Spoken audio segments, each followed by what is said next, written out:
And we're live.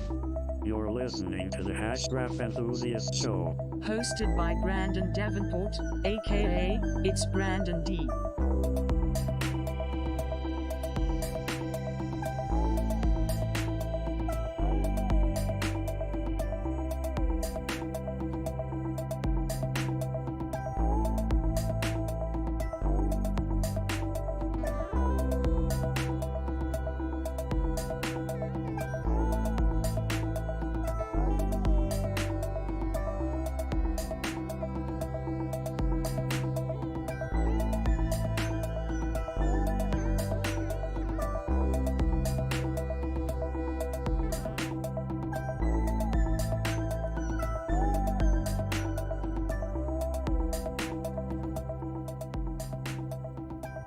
All right, it is Wednesday, June 5th, and it is the usual time, noon, over here in Ottawa, 12 p.m. Eastern, 9 a.m. Pacific.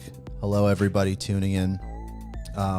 Apologies in advance. I'll share something real quick with everybody, but right now, we have trees being removed from our property, and there might be some noise in the background.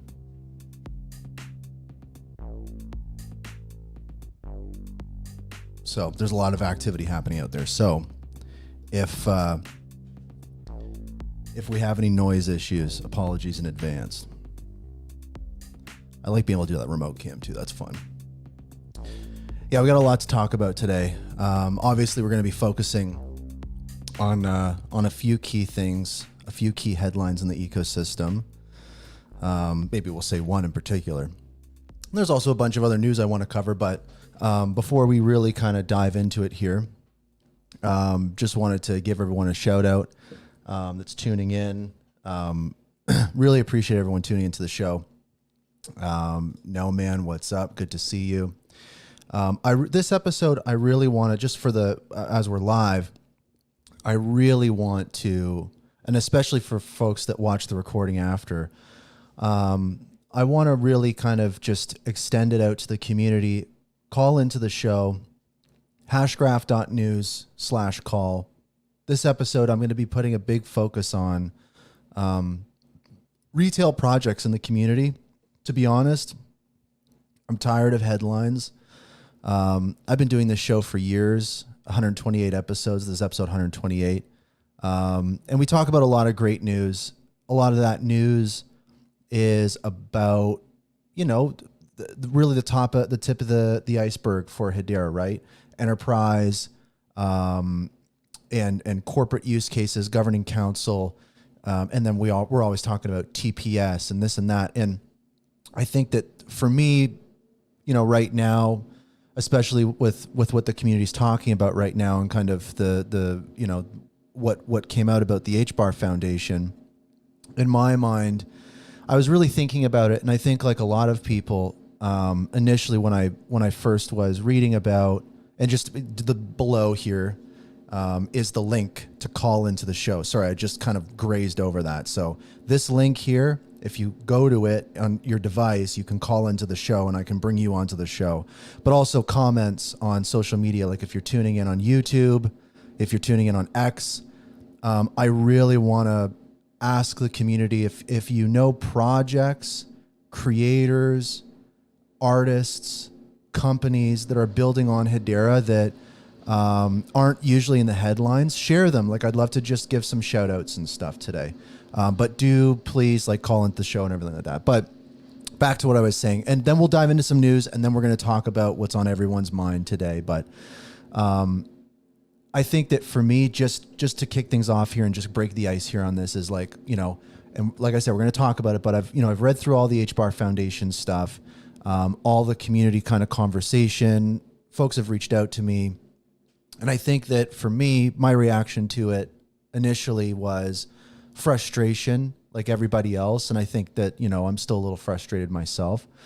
But I think that for me, what I really am trying to do for myself as a person in this ecosystem is really remind myself of what fires do we want to feed, And the reality is that we have like incredible builders that have been here since day one that are continuing to get stronger. And I think that that's where I really want to start putting more of my focus. And I think that it also kind of, made me realize like I don't put enough energy of this show into focusing on community projects in retail. And I think that I feel that way because I reflected back on what I've talked about on the show many times before, what has been highlighted as major stories. And when I talk about those stories at the time, they're from, reputable companies, maybe major organizations, this and that. And a lot of those use cases aren't around. They never ended up panning out for whatever reason. But as it turns out, and I'm going to do this a little later on the show, but I was just looking through the people I'm following on X, for example. I'm following a few hundred people on X. And I was looking at all of these projects, like these smaller projects, the little guys, and they're still here, and they're many of them are just continuing to grow in strength, and they aren't receiving the support they deserve. So I think that that's kind of a focus of mine, and the way that I can support is highlight stuff more on the show. So I think that, like many people in the ecosystem, reflecting on things, and yeah, I think that we got a lot to talk about today. Before we really dive into the HBAR Foundation stuff, I just want to highlight some cool updates, and encourage people to call into the show. Again, leave some comments. I'll bring them up on screen. A great example here. Not familiar with this project, Peacock Coin. I have not seen Peacock Coin. You guys minted out in 1 minute and 44 seconds. Very exciting, very cool. And this is a great example too, just bringing this up here. A lot of people will say, well, what's the proof behind that? What's Peacock Coin? This, whatever. It's like, the reality is when I talk about certain stories where there might be a press release for some kind of company, like for example, the first story we'll talk about here today, this is a nice segue into this, is about Hyundai and Kia. And of course, I think that, we're well aware that Hyundai is building on Hedera, and I think that that's great. But this is a press release that talks about their carbon emission monitoring system, and there isn't really anything Hedera mentioned in the article and stuff like that. So on the surface, it's not really like a Hedera thing. We talk about stories like this all the time. We're connecting dots, we're gobbling up breadcrumbs, we're doing all these types of things. And so I think it's like, in my mind, again, the Peacock Coin thing, it's like, there's some folks building right now on the network. And I think that, yeah, we just need to put more attention on community projects, on retail projects. I've really tried to do it because I've been, I work at Hashgraph, and I have my own projects and stuff. So I'm in that same boat. So I think that, that's a big thing that the community's focused on right now. But anyways, back to just some news here. Let's talk about some news, but please, community shout outs, call into the show. We'll talk about stuff, but yeah, so if people are unfamiliar with Hyundai and their use case, they're building it on Hedera. That was announced by the Hedera X account and stuff like that. So it's pretty well known. People are rumoring, or rumors are out that, what if Hyundai joins the governing council, this and that. So, yeah, there was an update from the HBAR Foundation on X that mentioned that their use case is live. So we've got movement there, which is great. And I think that some folks are, the comments on that post from the HBAR Foundation are not exactly, like hurrah. I think that there's different comments on there, but we'll continue talking about it. But just quick update, use cases. It's kind of weird talking about this stuff.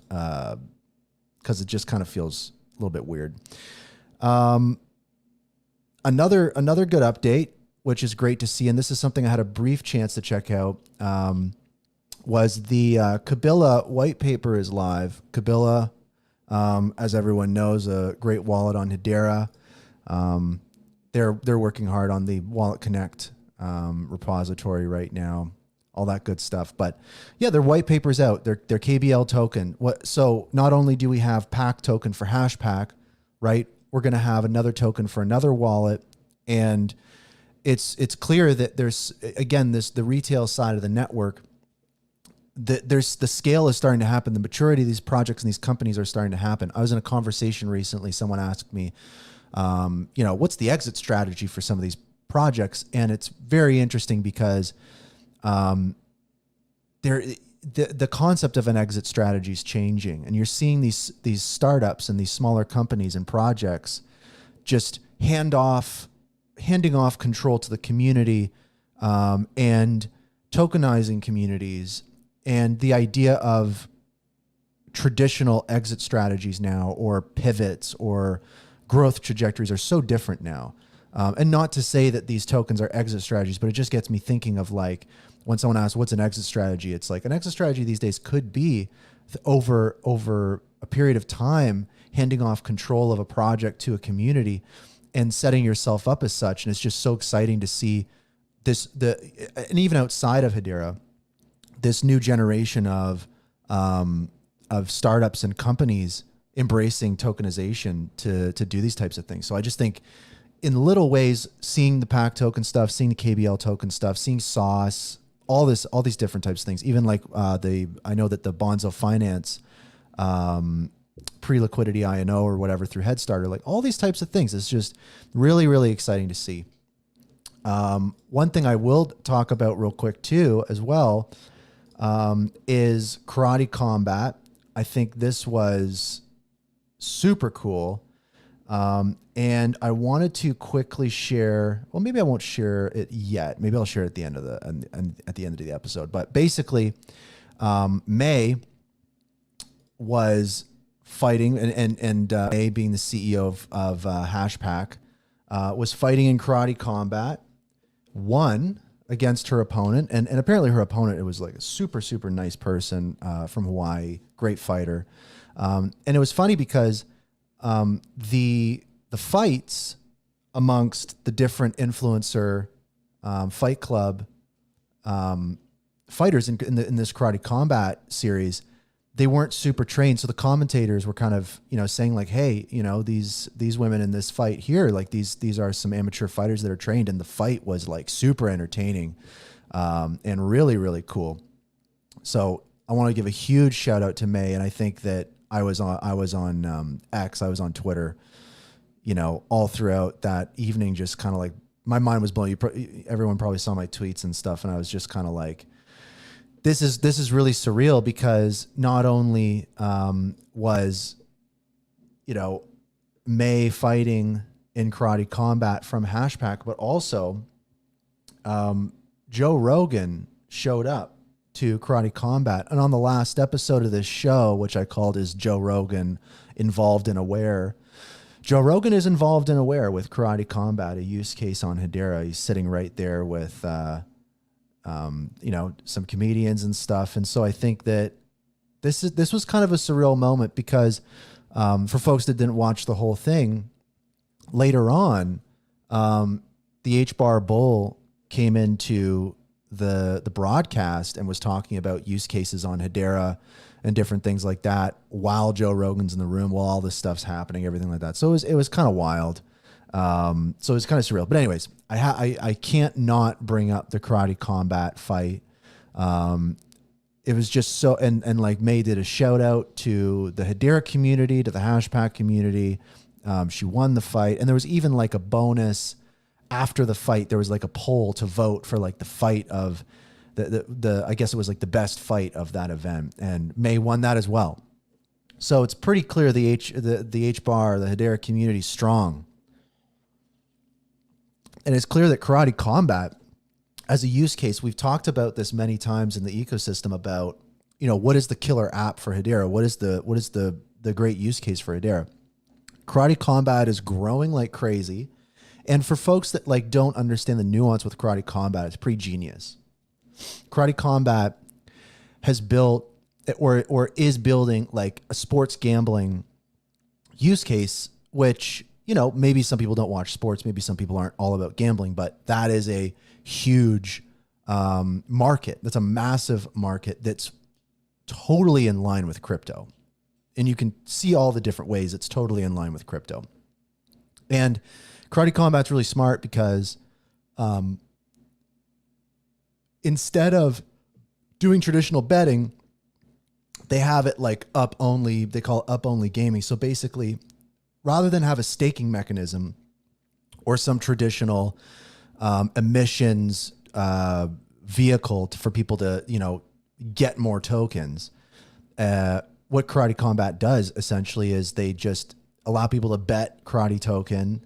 And if they win, new karate token gets minted for that person. And if they don't win, they don't lose any karate token. And so it's essentially a staking mechanism. It's an emissions mechanism that kind of circumvents a lot of the different challenges they would have in the space. So it's pretty smart.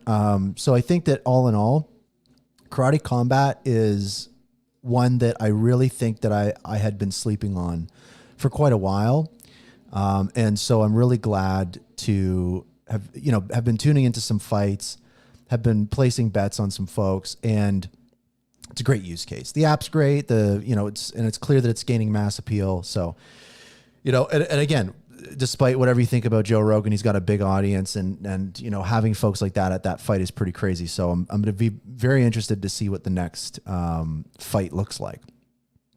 Also, something important for people to keep in mind in this ecosystem right now is an issue happening with IPFS. And I'm just going to quickly touch on it because it's a pretty in-depth topic, but it's one that I think folks should just be aware of and go read a little more. But essentially, Pluto from HashPack, the CTO of HashPack, shared some information on this. And this is a conversation I've actually had Patches on the show before from Turtle Moon, Swords Labs as well, talking about IPFS. And basically there's an issue happening right now where NFTs, and maybe I'll back this up just quickly a little bit. I don't want to spend too much time on this, but essentially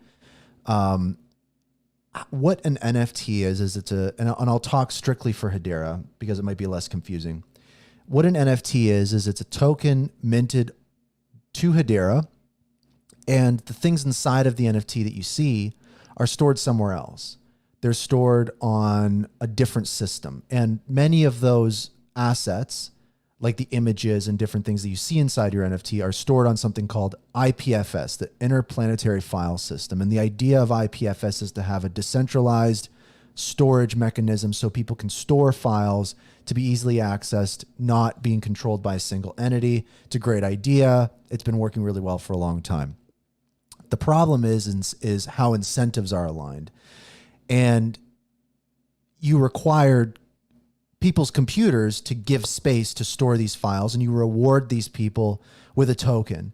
And essentially what's happened is a lot of older NFTs that have their files stored on IPFS, because those files may not be accessed often, the incentive is really low to store those files. So you end up in a situation where you go to load your NFT and see the image inside of it, and you can't see the image, even though you have the NFT. So that's been an issue, and it's been something that the community's been talking about for a bit, but now we're starting to see symptoms of it. And I mean, there are solutions, and HashPack, CentX, all different wallet providers, they're putting fixes in place, and there are solutions. So it's not the end of the world. It's just something important to be aware of. And then there are also alternatives, right? There's ARWeave, and then there's also things like Hashnell's inscriptions, where instead of using a separate network to store files, you can store the files directly on Hedera, inscribed right on the Hedera network, so you're not relying on another network. As long as Hedera exists, you can receive your file. So there's new solutions, but essentially the headline here for people to check out is there's an issue with being able to access the files stored inside of some of your NFTs. And now is a really good time to really give that extra support to creators. This isn't something that's anybody's fault. It's just the way technology goes. Sometimes things don't quite work out. There are solutions. to this issue, and if we stick together, things will be okay. So the best thing to do is dive into this issue. And I'd be like, if anyone has any other questions, I'll just tag me on X and I'm happy to chime in on it. There's lots of people who are very knowledgeable on this. But yes, there is an issue with NFTs broadly. Again, this isn't Hedera specific. IPFS isn't Hedera specific. It's an issue that has been known, and that we're now starting to see symptoms of it. So be aware, educate. Let's find solutions. And maybe if people are interested, let me know if you want me to take a bit of a deeper dive into that topic on a later episode. We'd be more than happy to do it. Also, too, something that was neat is there's a new Chat GPT, custom GPT that was launched by Hedera. It's called the Hedera Hivemind, and it's pretty cool. So basically, I think what they've done is they've just taken like all the Hedera documentation, information, all these different types of things, and plugged it into a custom GPT, and then you can ask it questions. So an example is like, how do I deploy a smart contract on Hedera using Hard Hat? So this is handy for developers and stuff like that. You could probably ask it simpler questions as well, but yeah, it's great to have an AI tool. And now that the custom GPTs are available for anybody for free, I would definitely go check this out. If you're building on Hedera, shout out to retail projects. Definitely go check this out. I think it would be a great tool, but clearly it's working away here. We'll continue letting the Hedera Hivemind work away on that code for me, and I will check it out later. Let's dive into some other stuff here. Seals Q. This was kind of cool. This was just a quick update on Seals Q. There was a press release put out. We've talked about Seals Q on the show quite a bit. They're the use case where essentially there's satellites orbiting right now. There's about 20 of them launched by SpaceX. Those satellites allow the communication between interconnected devices on Earth, and the reason they need that connection is so they can transact with each other with crypto tokens, Sealcoin. And the headline here is that Seals Q, WiseKey, and the Hashgraph Association join forces, and there's some additional partnerships, funding, yada yada yada. Shout out to Kamal, all that kind of good stuff. Good stuff to see. That's the headline there. The use case is progressing. And I think that's fantastic. I just wanted to highlight that. I don't want to dive into it too much. We have some important stuff to talk about on the show. Also too, there was an interesting update on coupons. I know coupons are something that it's like a meme at this point in the ecosystem, but basically, apparently, the Coupon Bureau CEO, Brett Wilson, she sees the rollout of 8112 through Toshiba, Kroger's and Albertsons, and convenience stores in 2024. She was on a podcast. She talks about this. And we've talked about on the show how Toshiba point of sale systems, they're the number one point of sale systems in the world. They have the integration. Those Toshiba point of sale systems can talk to the Hedera network to accomplish some of these things. So it does seem like there's a bit of movement when it comes to the coupon use case. Obviously, things are going slow. And that's that. It's good to see updates on coupons. Also, too, I was on a great Spaces yesterday, just before we dive into it. And a reminder for folks, please, feel free to call into the show. I get it if this is a very new feature of the show. So if you are having any trouble calling into the show, let me know. But it gets you on video, gets you on audio, gets you on the show. I want to talk about stuff with folks. If you want to talk about community projects, if you want to talk about the HBAR Foundation stuff, call into the show.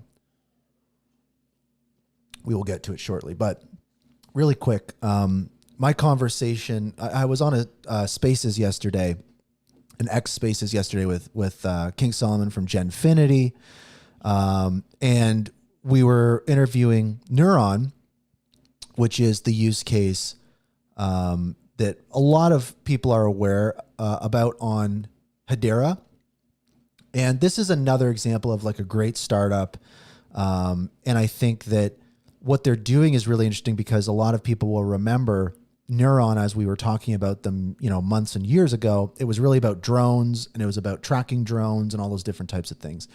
And what they have unfolded and ultimately ended up with is this exciting, I'd say, like they call a layer 1.5, maybe you call it a protocol, but essentially it's a way for services and products to flow properly, information to flow properly. And so they're building this, everything map. And essentially, whether you're offering web design services or whether you have a sensor that's tracking air traffic, or whether you're doing some kind of delivery service or something, the idea is this is a platform that you can plug into, get that data, an API that you can utilize in your own applications to get that information without going through an intermediary. So instead of having sensors out there, having a company that manages those and going through that company to get that data and information, this is a direct line through tokenization for exchange of value and paying for these APIs on this Neuron network. And the idea is Neuron could cease to exist as a company and this would still function. So another use case where it's about handing things off, where it's about decentralizing and where it's about really utilizing the network. And it's going to be fascinating to see that. But what I would do is I would definitely encourage people to go check out that Spaces that I did with Genfinity with our conversation with Neuron yesterday. It was really great. I didn't ask a ton of questions. I was really kind of listening just because I really feel that use case has moved along so quickly and so fast. And I had a great chance to meet them last year in person and chat. Very, very great team. Very interesting use case. They're solving some really, really hard problems, which I think is really great. So I want to spend the rest of the show talking about the HBAR Foundation and the little guy. But first, I just want to say really quick, I just want to give a shout out to supporters of the show. I myself am, community member. This is the Hashgraph Enthusiast show is a little project. And it's a show that's supported strictly by viewers of the show, brought to you by viewers like you. Sending HBAR to a wallet, and I sell the HBAR and I purchase things for the show, like all the equipment and everything that I have, which is, I couldn't do the show without it. Switching to video, all these different types of things. So very much appreciate people. I usually on the show, I solicit contributions. I say, hey, send HBAR to this wallet, all these different types of things. To be honest, I got enough HBAR. I made all the purchases and stuff. Right now, I'm just upgrading the show. So until the show is at a place where I'm really proud of it, I'm not going to be asking for more HBAR. I know people ask me, I'll share the wallet address, but I will be plugging the wallet address soon. But right now it's just vibes. I'm just getting the show on a new level. So I really appreciate it. Bones, shout out to Bones. Again, on the topic of community projects and people who are still here, this message right here is important to see because Bones has a project called HBARMery. HBARMery has been around since before, it feels like half the governing council. These retail projects have been here. This is an individual right here, whether you're a part of the HBARMery projects or stuff like that. This is a creator, if folks are unfamiliar or new to the ecosystem, that has literally been in this ecosystem for years, and working in the NFT space and on all sorts of NFT projects, and has struggled like everybody else to stay active in the space due to a lack of funding, needing to pay the rent, having to go do things. Like that's the reality of stuff. But still, on the show today, randomly, they're tuned in, they're watching, they're engaged, they're supporting. Like that's the power of community. That's the power of that connection, is what I was talking about at the beginning of the show, is really having it sink in for myself that, the folks that have really been driving value for this network is the retail builders, is the community. They're still here. So huge shout out to Bones. Appreciate you. So what I want to do now is I want to talk about the stuff with the HBAR Foundation today. And I don't want to, what I want, just to preface this is what I want to do is I definitely want to share my own opinion. I'm still kind of forming my own opinion, but I do think what I can do today is maybe highlight, summarize, and maybe validate some of the sentiment and experiences of the community. And my goal with this is not to, put anyone on blast or anything like that.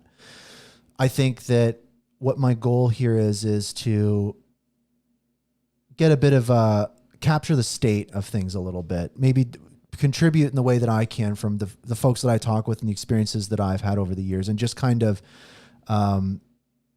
solidify that a little bit, I think. And I don't talk a lot about this kind of stuff. So, which is, shout out to Grelf. Grelf appreciates bones.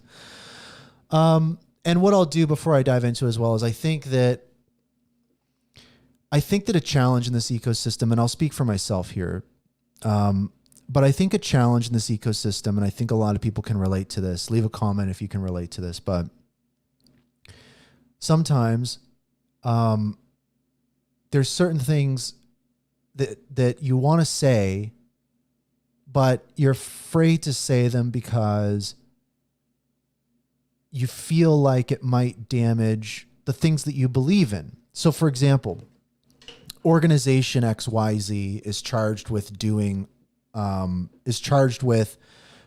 kind of goal, right? And you're depending on organization XYZ to grow the network. That's their job. And maybe from what they're doing, it feels to you like they're not doing a great job. And you want to really highlight that and speak to it and express that.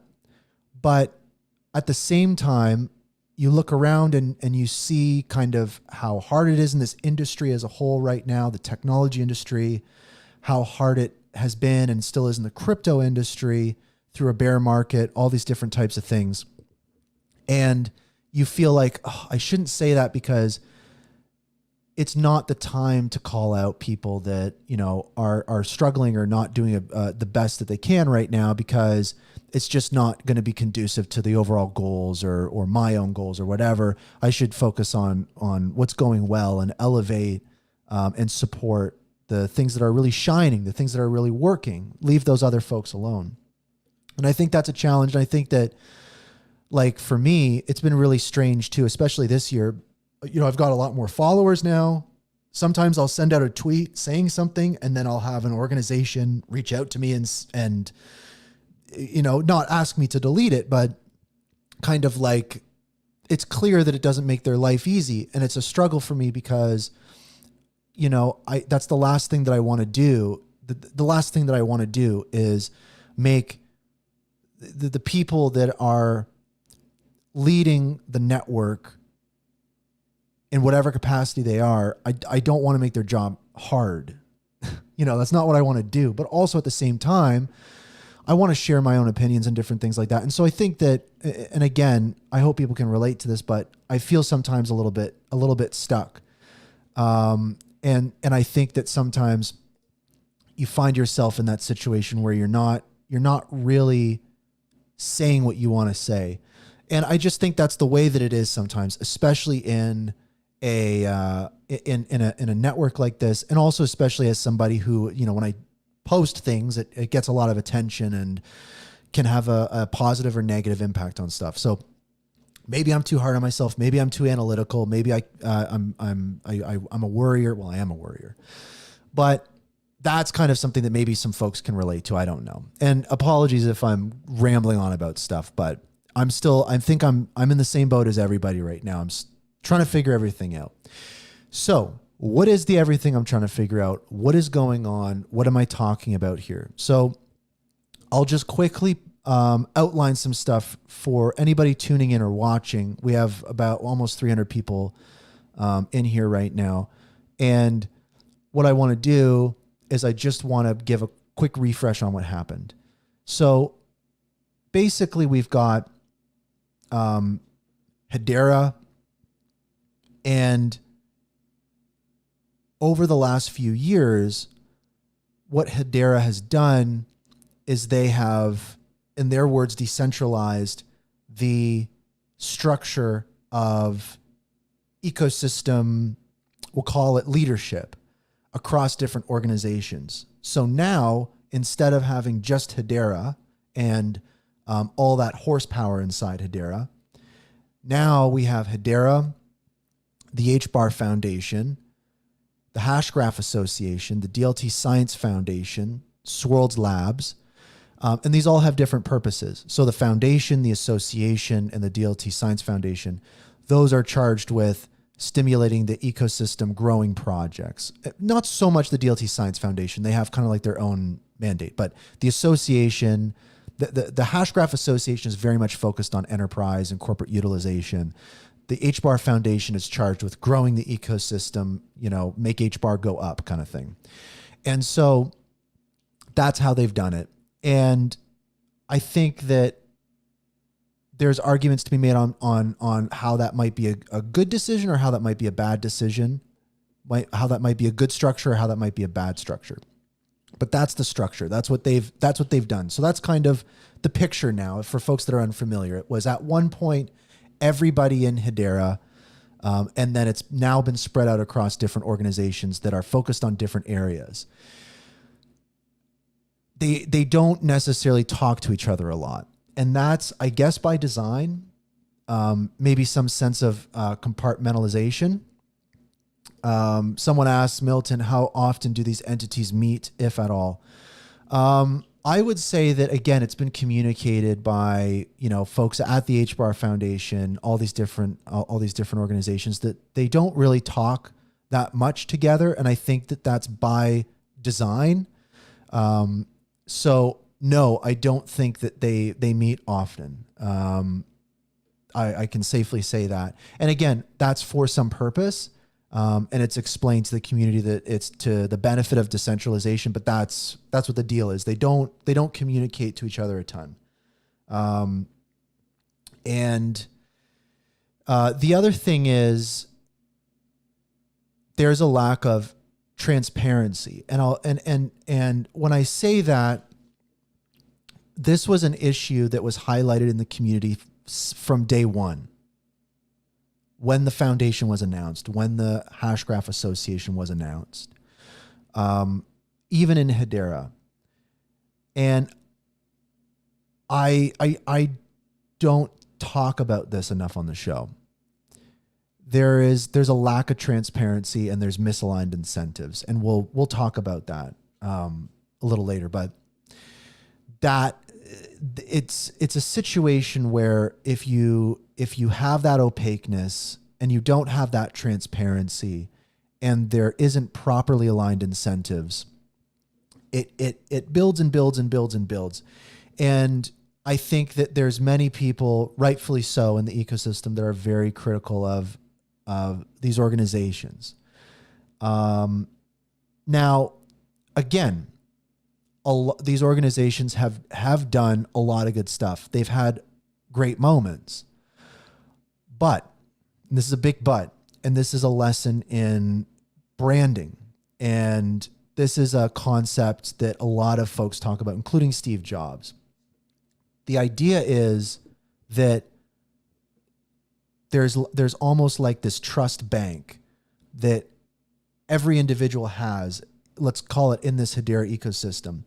And you can deposit into the trust bank, right? And you can build trust with people. But withdrawing trust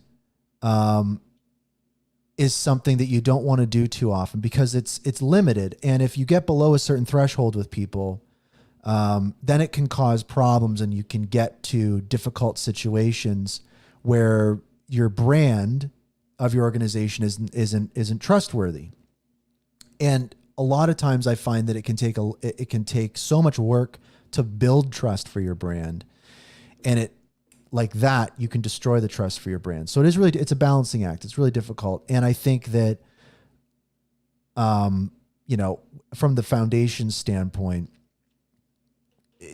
I think that, yes, they've done a lot of good stuff, but I think that the things that they've fallen short on, the mistakes that they've had, We have to recognize that they've been really big mistakes.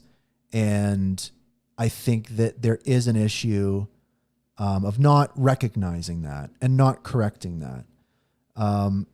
So I think that, yeah, and Milton shares another point here. He says, it seems to me that the HBAR Foundation is aligned with the needs of enterprise needs over the needs of the retail community. And I would actually say that's something that goes back to the governing council, because remember, and this is another important point, is the funds. So we got the HBAR Foundation, we got the Hashgraph Association, we got all these folks. They've got a lot of HBAR and funding to help stimulate projects, give to projects under various terms, milestones, all those different types of things to grow. That HBAR is provided by Hedera, the governing council. So the foundation, the association, all these folks, they sit down at the governing council and they make their case. And the governing council will give them more HBAR to do things in the ecosystem with. And really, it could have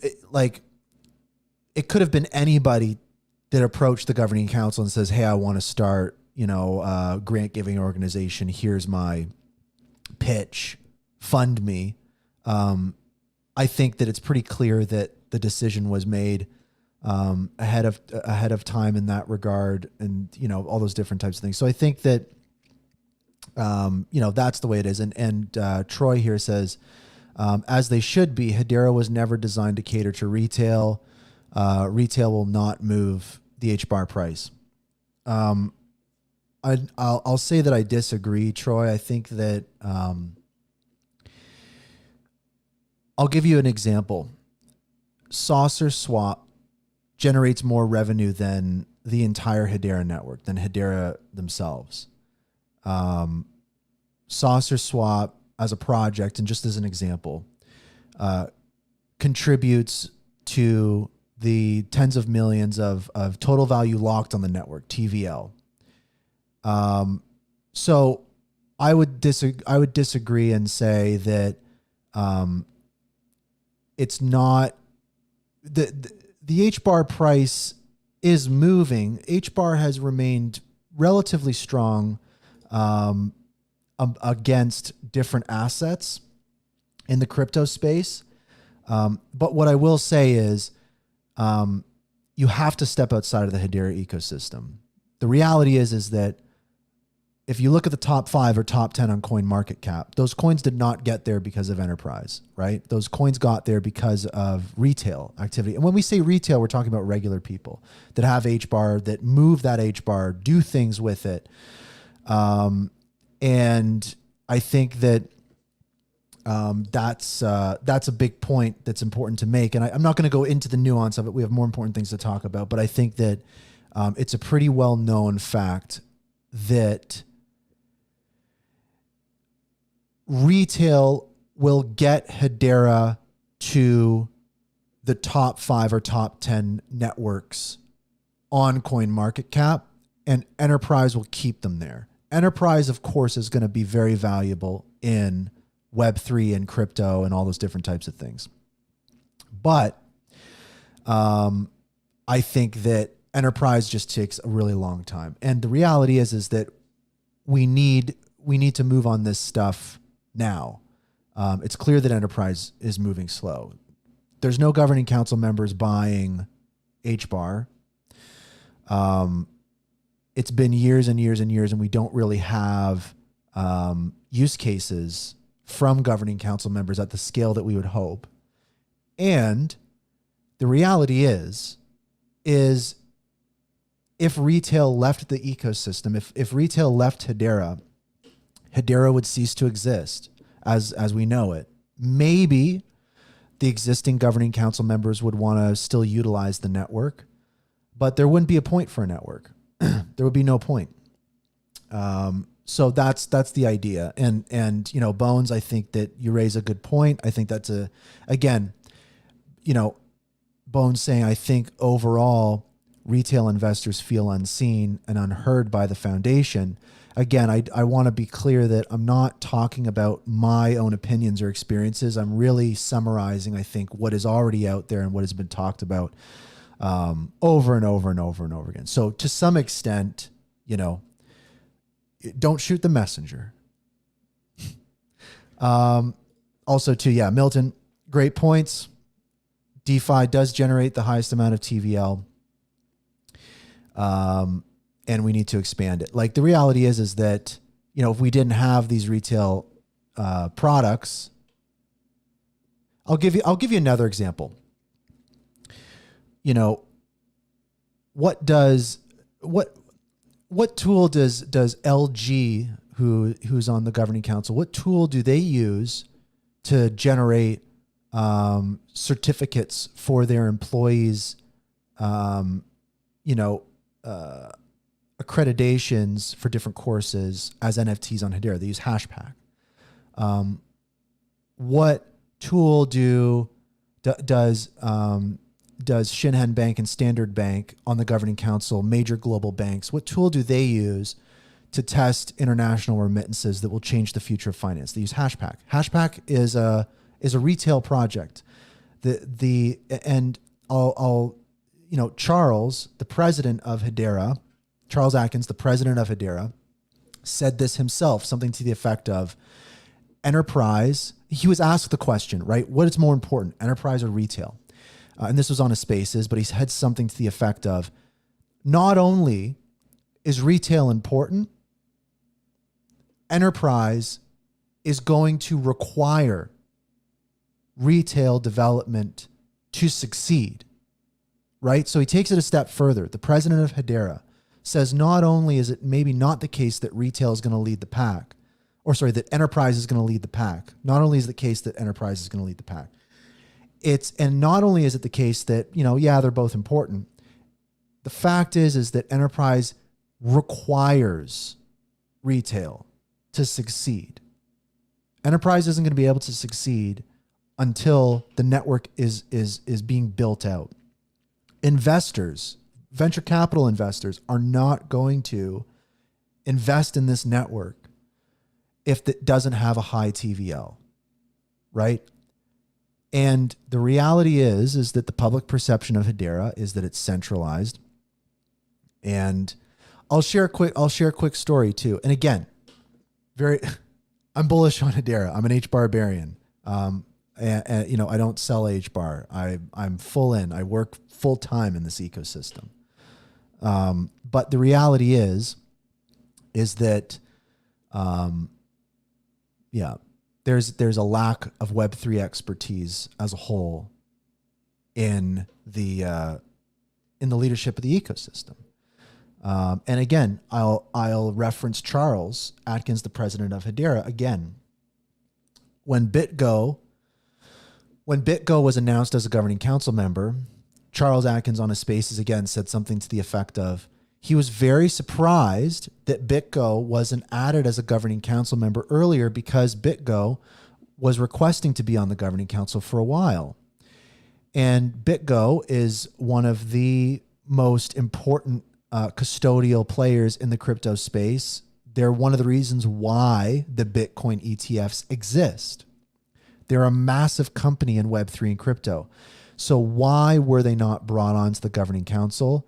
Why did the governing council not bring them in, bring that expertise in, bring in an engaged member of the governing council when, as we know, many of the governing council members are not engaged in the way that they should be from what we see. So that's weird, right? So there's all sorts of different things. And that's not my observation. That's the president of Hedera's observation. And so I think that for me, there's a bunch of other comments coming in here too. Joel says, retail is effectively the seed investors for the network because all the expenses right now come from retail buying HBARs. 100%. Right? A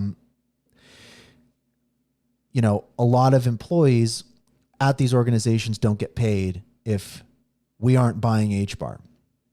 It depends on that. Everything comes back down to retail. That's just the reality of it. That's where the power is. and there's some other great points. Let me see here. Yeah, there's some great conversations. We'll continue the conversations, and I want to dive into a couple specifics here. So, anyways, we've talked about some general high level aspects of this network, and kind of some things we've already heard before, but just maybe for folks that are kind of new to it. So, quick recap: we've got I won't call it decentralized, a separated, compartmentalized grouping of organizations, each tasked with different things, and Hedera being tasked with governing the network, right? They're governing the network. Swirls Labs is tasked with building infrastructure and technology for the network. The HBAR Foundation is tasked with growing the network. The Hashgraph Association tasked with growing the network and corporate enterprise utilization. The DLT Science Foundation tasked with those different types of initiatives in the science space with Hedera. So and those organizations funded by Hedera. So what's the news here? Why is everybody talking about the HBAR Foundation? Why is everybody freaking out on social media? What is going on? So here's what's going on. So a year ago, and I'll just kind of share my screen here. So a year ago, there was a database, a spreadsheet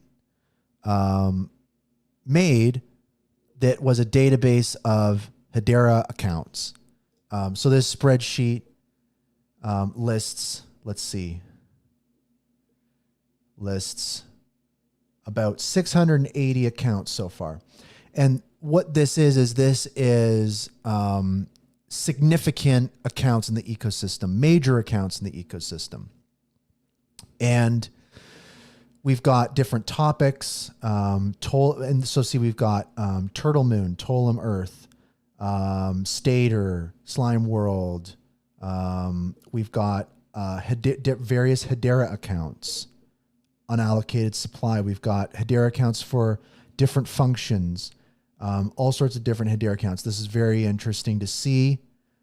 We've got HBAR Foundation accounts listed here as well. We've got accounts tied to HBAR Foundation grants, some unidentified. We've got accounts tied to major use cases like Fresh Supply Co. that we talk about on the show quite a bit. Different exchanges, Atma.io, AdsDAX, all these different types of things. So we've got some, Grelf asks, where's the Grelf treasury? I don't know. We got to add it. Send the info for the Grelf treasury and maybe we'll get it added to the spreadsheet. I don't know who's responsible for the spreadsheet, but I think that we got to get that spreadsheet updated with the Grelf treasury. One of our ecosystem's greatest assets. But that was shared and that was a year ago. And so, and I think that naturally people look through that kind of stuff. People explore that kind of stuff. One of the great things about this, one of the upsides and I think one of the downsides of the ecosystem is that HBARbarians are very curious, very aggressively curious, especially when the price is down, especially when there's not a ton to do. We will find something to do. HBARbarians refuse to be bored. And during a bear market, and during this year when things are kind of getting, started up and all those different types of things, people look through this spreadsheet. And what came of it was a bit of what I'd call a bombshell. And maybe it's not technically a bombshell, but I think it felt like a bombshell to the ecosystem. A lot of the messages that I was reading, and a lot of the messages that I was receiving and calls that I was having and different things like that, I think that in general, the response was surprise, frustration, and I think, anger in a lot of ways for various reasons. And I think that whether you can argue that it's justified, you can argue that it maybe isn't justified. I think that whatever your argument is, the reality is that many builders in this ecosystem, and I've talked about this on the show before, and I think this is a great thing to mention before really diving into this is, a big problem I've had with this ecosystem is, I believe in the power of the individual, even in this decentralized Web3 world. And there are so many individuals, so many people, and yes, also projects and companies that are doing so much that aren't around anymore. They disappeared. And the reason they disappeared is because they had to pay rent and they had to feed their family. And over the last year, it's been really difficult to do that in this ecosystem. It's really difficult to have a successful business in the Hedera ecosystem because of the small community and because there's so many missing pieces in the infrastructure. And I think that that's really been the downside. And the saddest part to me is what we could have done to avoid it is solutions that involve really small amounts of money. And I've been talking about this for over a year. And my solution is, there are people in the ecosystem, and this is an exercise that I'd maybe say people to try out. I guarantee you, if we asked everybody in the Hedera ecosystem to write a list of the top 10 or top 20 individuals contributing to the growth of the Hedera network and the revenue of the Hedera network, I'm pretty sure that mostly everybody in the ecosystem would have a similar list. And I think that those people should be sponsored. I think that those people should have over this period should have received the support that they needed to stay in the game. Because if they're delivering that value to the ecosystem, what a shame it would be if they didn't have the time to spend their day in the ecosystem, developing their skills, learning, building connections, potentially starting the next big project or startup in Hedera, starting the next Karate Combat. But unfortunately, to pay the bills, they've got to go get day jobs. They've got to exit the ecosystem. Maybe they move to a different ecosystem, whatever it might be. And I think that the even sadder part of that is some of those people get ridiculed. Some of those people get unjust anger towards them for not being in the Hedera ecosystem. And the reality is that what could have solved that is literally giving these people maybe a couple grand a month or something, saying, hey, listen, your rent's taken care of. Just make sure that you spend all day in this ecosystem doing what you're doing. Do more of it. Report back to us every month, letting us know what you've been doing and what success you've been seeing. Let's go from there. Let's see if we can come up with a structure. We're talking about maybe, $40,000, $50,000 a month or something like that to support some of these individuals. And maybe we could have retained them. And those individuals are important because they understand the history of the network. They've been here since day one. We're not going to get the new developers, the new builders, the new entrepreneurs that we see come into the Hedera ecosystem. They're not going to understand the beginning of Hedera, the lore of Hedera. And I do think that's important. Like myself, I've been around since before there were NFTs on Hedera, or before there were other tokens on Hedera. And I think that that's an important reference point to have in this network. It's a lot of time as well spent learning about how the network functions, the real fundamentals, the first principles of Hedera. But anyways, I think that's a lot of value, missed opportunity cost for sure. And I say that because many of those people asked for that support. There were many people that were saying, hey, can I get $5,000? I have something that's working really well and I need $5,000 to make sure that I can pay my rent and build some stuff. And those people just didn't receive that support. And I think that many people have found it, really, really strange. And so let's go back to this, we'll call it again, the bombshell or whatever you want to call it. But effectively, I don't want to get hyperbolic with this. I just want to deal in the facts and share sentiment from the community. I don't want to go full tinfoil hat mode for you today. So, Front Concert shares a post on just Reddit in general. It was funny that it wasn't shared to the Hedera subreddit. This was posted on Monday. It was a fun way to start the week.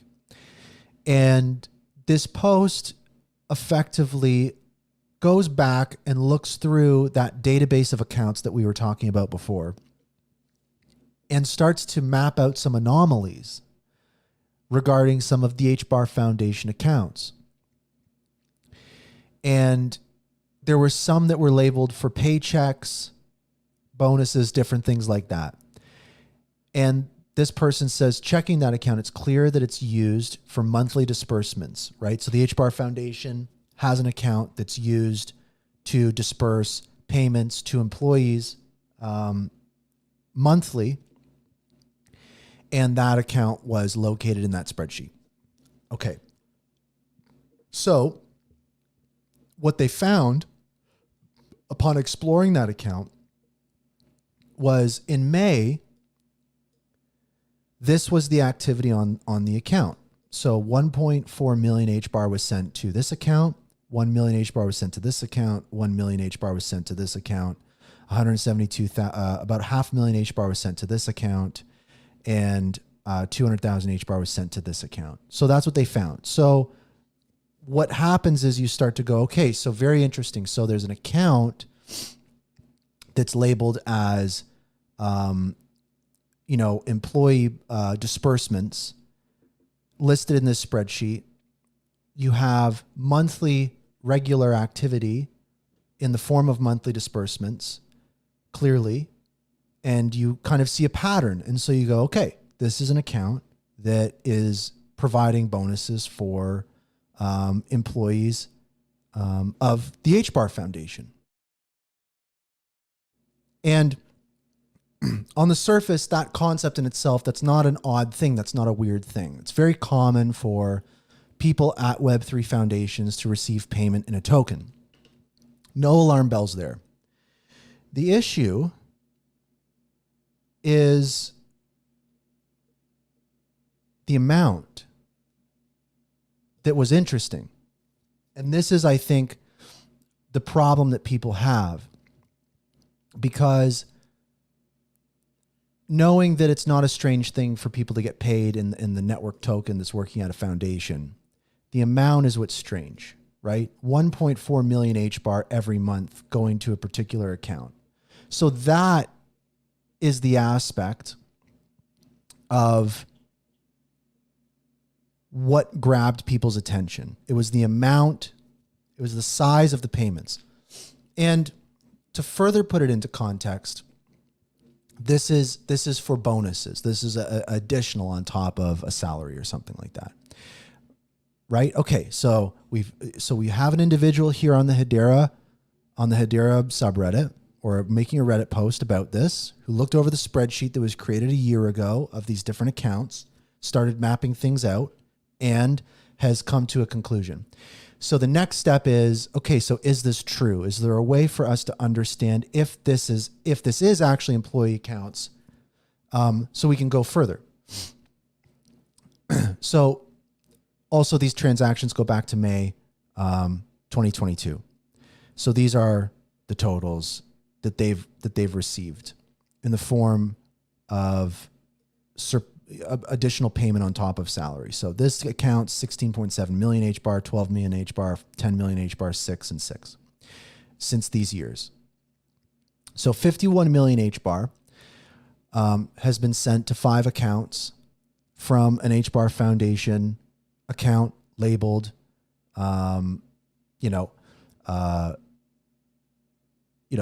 payment. And Pluto mentions too, I'm just reading through this, but is there a source of it being a bonus versus part of a regular compensation package? And that's a great point. I think that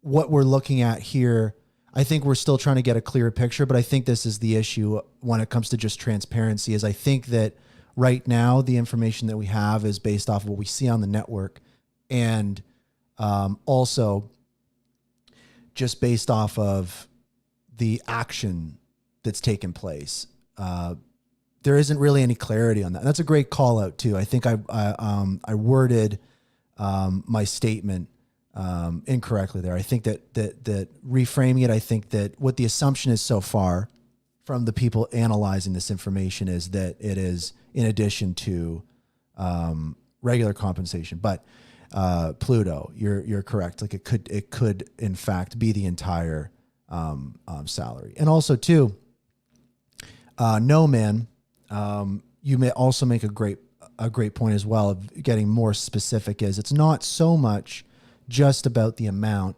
it's also the amount in relation to performance, which we'll talk about as well. And also too, anybody, please, feel free, call into the show if you want to shed more light on stuff. Hashgraph.news/call. You can pop on the show and join me on the show. I'll leave that up for folks. But anyways, so 51 million HBAR for the top 5 accounts, all those different types of things. And again, I'm just talking through kind of what we see on this.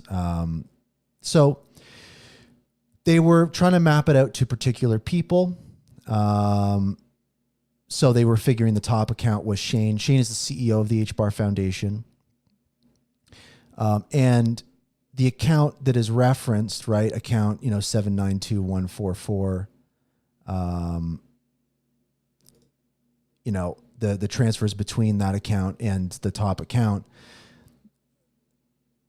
It holds the Shane.h NFT, the NFT domain name that he uses on Twitter. So through that, and also through maybe some memos in the transfers as outlined here, what this section of the post highlights is that they were able to tie these HBAR transfers to individuals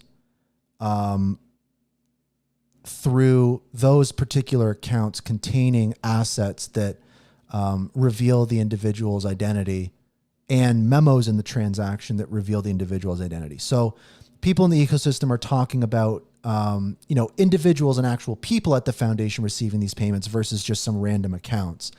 And why it is in that state right now is because those accounts and these transfers contained information that revealed the identity of those individuals.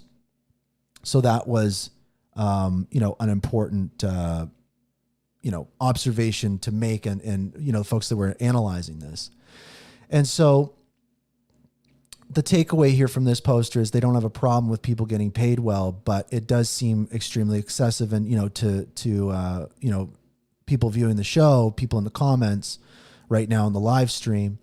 It's not just about the amount. It's specifically about the amount in relation to, into performance. So that was that post, and I'll make sure to link this in the show notes and everything like that when the show goes out. When this recording goes out, I'll get that, added and everything like that. But that was the big kind of, again, we'll call it like a bombshell or whatever and I call it a bombshell just because it definitely had an impact on the ecosystem. Everybody kind of turned their heads and were looking at what was going on. And there was a very strong emotional reaction to it. And so I also had a strong reaction to it. And I really didn't want to, chime in on social media or join the conversation, because I'm learning that, when I post stuff, it definitely gets viewed, and I still don't have the full picture. I don't think we're going to have the full picture on this for a bit. And I think that, I think that we do need the full picture, and I think that we definitely need to have the foundation chime in and provide their side of the story, because what this really boils down to is a lack of transparency. And this really brings me, because I have another post to share on this, but my main point right now, just at this point in this story, is this is a story ultimately about transparency. And the reality is that the Hedera ecosystem is not a very transparent ecosystem. From the Hedera side, we get meeting minutes from the governing council. The governing council includes what they wish on the meeting minutes, and the meeting minutes are published sometimes 60 days late. So that, I think, is a frustrating experience for the ecosystem. Also, too, generally, there's a lot of, we're told there's a lot of use cases being built. There's a lot of stuff in various pipelines, all those different types of things. And it's communicated to us that there can't necessarily be transparency on that for the purpose of protecting the development of that use case. And the community goes, well, we can understand that because it's enterprise. It's a little different than regular Web3 and stuff like that. So that's on the Hedera side. And then on the foundation side, I'm not going to really speak on the Hashgraph Association and Swirlds Labs and DLT Science Foundation stuff, because this isn't a topic really about them. But on the foundation side, it's very similar. There's a lot of stuff in the works, and we can't provide the transparency on it because we want to protect the development of these use cases or whatever it might be.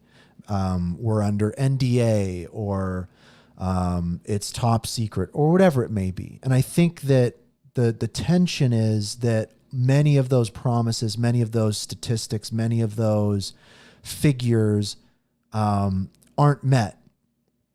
So that's really that's really the core thing, is transparency. And I can talk in circles about this, but I think that I'm echoing the sentiment of the Hedera community pretty clearly, that the Hedera ecosystem doesn't have the same level of transparency that's expected in Web3. The second thing is misaligned incentives. So I think that in the Hedera ecosystem, when you have misaligned incentives, it can lead to problems like this. And as we've seen, right? So we've been talking about, people at the foundation are being paid too much, or whatever it might be. The reality is that some of these goals that the foundation puts forth for the ecosystem or for themselves, when they're not met, what impact does that have on the payment for those folks? And it doesn't, clearly, because going back in time on those monthly disbursements, it doesn't really appear to be in relation to anything with the ecosystem. It appears to just kind of be a set type of thing. We don't know if it's tied to any kind of KPIs, right? KPIs are key performance indicators. And generally, your payment, right, your bonus above your salary, or sometimes, in some cases, your entire salary, is based off of achieving certain KPIs. If you don't achieve them, you don't receive those bonuses. If you achieve them, you receive those bonuses. And I think that, again, adds to the frustration from the community of seeing that it doesn't seem to be necessary at the foundation to achieve certain KPIs to receive certain bonuses. So that is something that I think has thrown people off quite a bit. And I'll give you a quick example of this. A great story about incentives is involving FedEx. And people know about FedEx, right? They ship packages all over the world. When FedEx was a newer company back when they were a younger company, a big problem that they solved around incentives was FedEx overnight at airports was tasked with moving packages between different airplanes in an orderly and efficient manner for the morning so that those packages could begin their travel. And the people hired to do that work were paid by the hour. And so a problem in the company was overnight, maybe the work wasn't done correctly. Maybe it wasn't done quickly enough. Maybe it wasn't done up to the certain standard.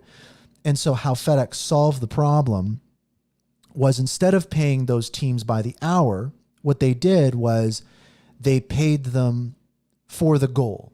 They clearly defined what the goal was, and they paid them extra if the goal was achieved early. And by properly aligning those incentives in their company for those people, the goals were achieved and those people got compensated more. And by many definitions, the goals were surpassed. And so that's, again, another thing that this really comes down to is transparency, or is incentives, aligning those incentives, as well as transparency. And those are two big missing ingredients with this whole situation. And I think that's where it really emanates from. And that's something people talk about a lot is we talk about, the performance of the governing council. We talk about the performance of the foundation, all these different types of things. If there isn't those properly aligned incentives, and if there isn't the proper accountability, I think that currently we're just not on a healthy path.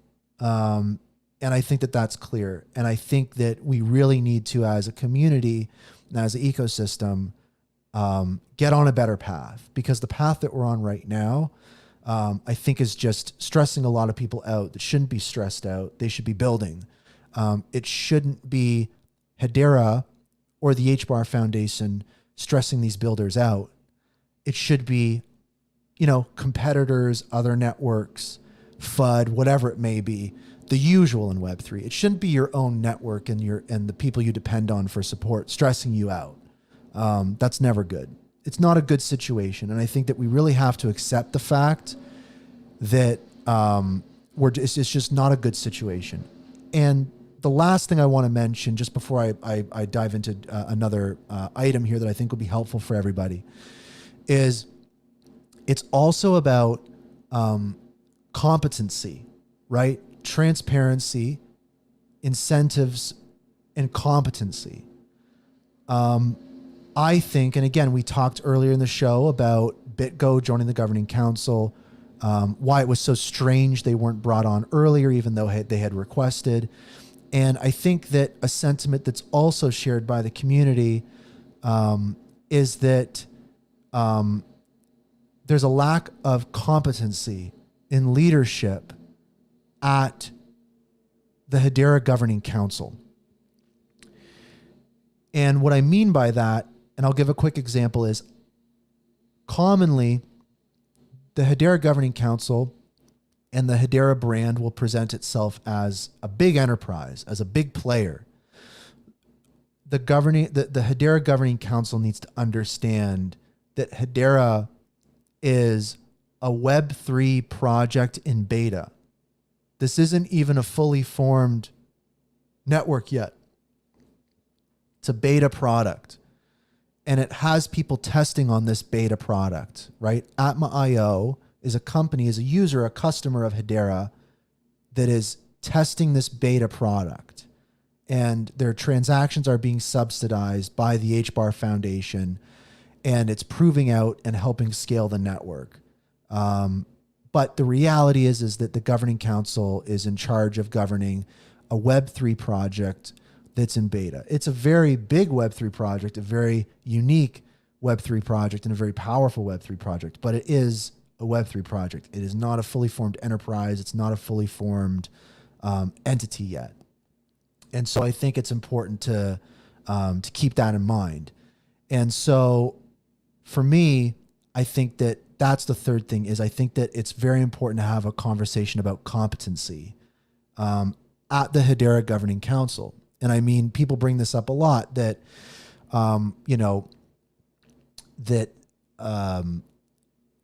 not enough governing council members are involved. Some of the decisions that they make are counterintuitive to Web3. And the reality is that there are proven playbooks for success in Web3 that other networks have followed that have seen success. And ultimately what it ends up being is you get the sense that the leadership at Hedera truly feels like they are better than other networks. And we're also learning that that is probably not the reality, because Hedera isn't. By definition, we believe that the technology itself is superior, but it's not always the best technology that wins. So transparency, incentives, competency. I think those are three important conversations we have to be having. And the wrapper for all of that to make it work is accountability, right? What drives those forward is holding people accountable. I don't think that there's been enough accountability in the space. Now, I want to bring in an expert on the topic of these different things. Someone who is a viewer of the show, talking about these different things. I want to bring Grelf up to provide his nuanced take on this news in the ecosystem live from the stump. Grelf, how are you doing? I hope you're doing well. I'm doing fantastic, but I do want to address this because I think the situation we're in is very interesting. It's very strange. Something, expanding on what you were talking about earlier is I think there was a large span of time where Hedera, Swirl Labs, HBAR Foundation, whatever, Hedera in general, I'm talking in general, right? To say that they're not connected is silly. There was a time where Hedera thought that they didn't need retail. And the fact that that was not only a long span of time, but also a thought at all is bad. It's a really bad sign, and it shows a lack of knowledge about the Web3 market. Sometimes I feel like Hedera is ashamed of being a cryptocurrency, and I think that transfers down to a lot of its retail investors, the ones that don't participate with the network. That they buy HBAR because they think it's like buying an Apple stock a long time ago. We're not Apple. I'm sorry, we're not Apple. Not even just talking about valuation. We're a completely different thing. We're a bleeding edge technology that is based on a completely speculative market. And a lot of people say, "Oh, I care about the tech. I care about the tech." Why do you care about the tech? Well, I've put my money into this tech, and I'm hoping that I'll get a return if if the market decides that the best tech is important. There's no guarantee that will happen. There's not a reason necessarily that would happen. I mean, talking about enterprises specifically, why are they not all moving to Hedera? Because the tech's great. How much does it cost them to move to an entirely new system compared to the money they would save? Because I highly, highly doubt that the money they would save would outweigh changing over to a complete new system. That's why, you still see like Japanese train stations running Windows XP, right? It works. What they're doing already works for what they're doing. Oh, it's slow. Yeah, but it works. That's what matters to enterprises. Is it being really fast to attract people to some kind of speculative market? No. Does their infrastructure have to be lightning fast? No.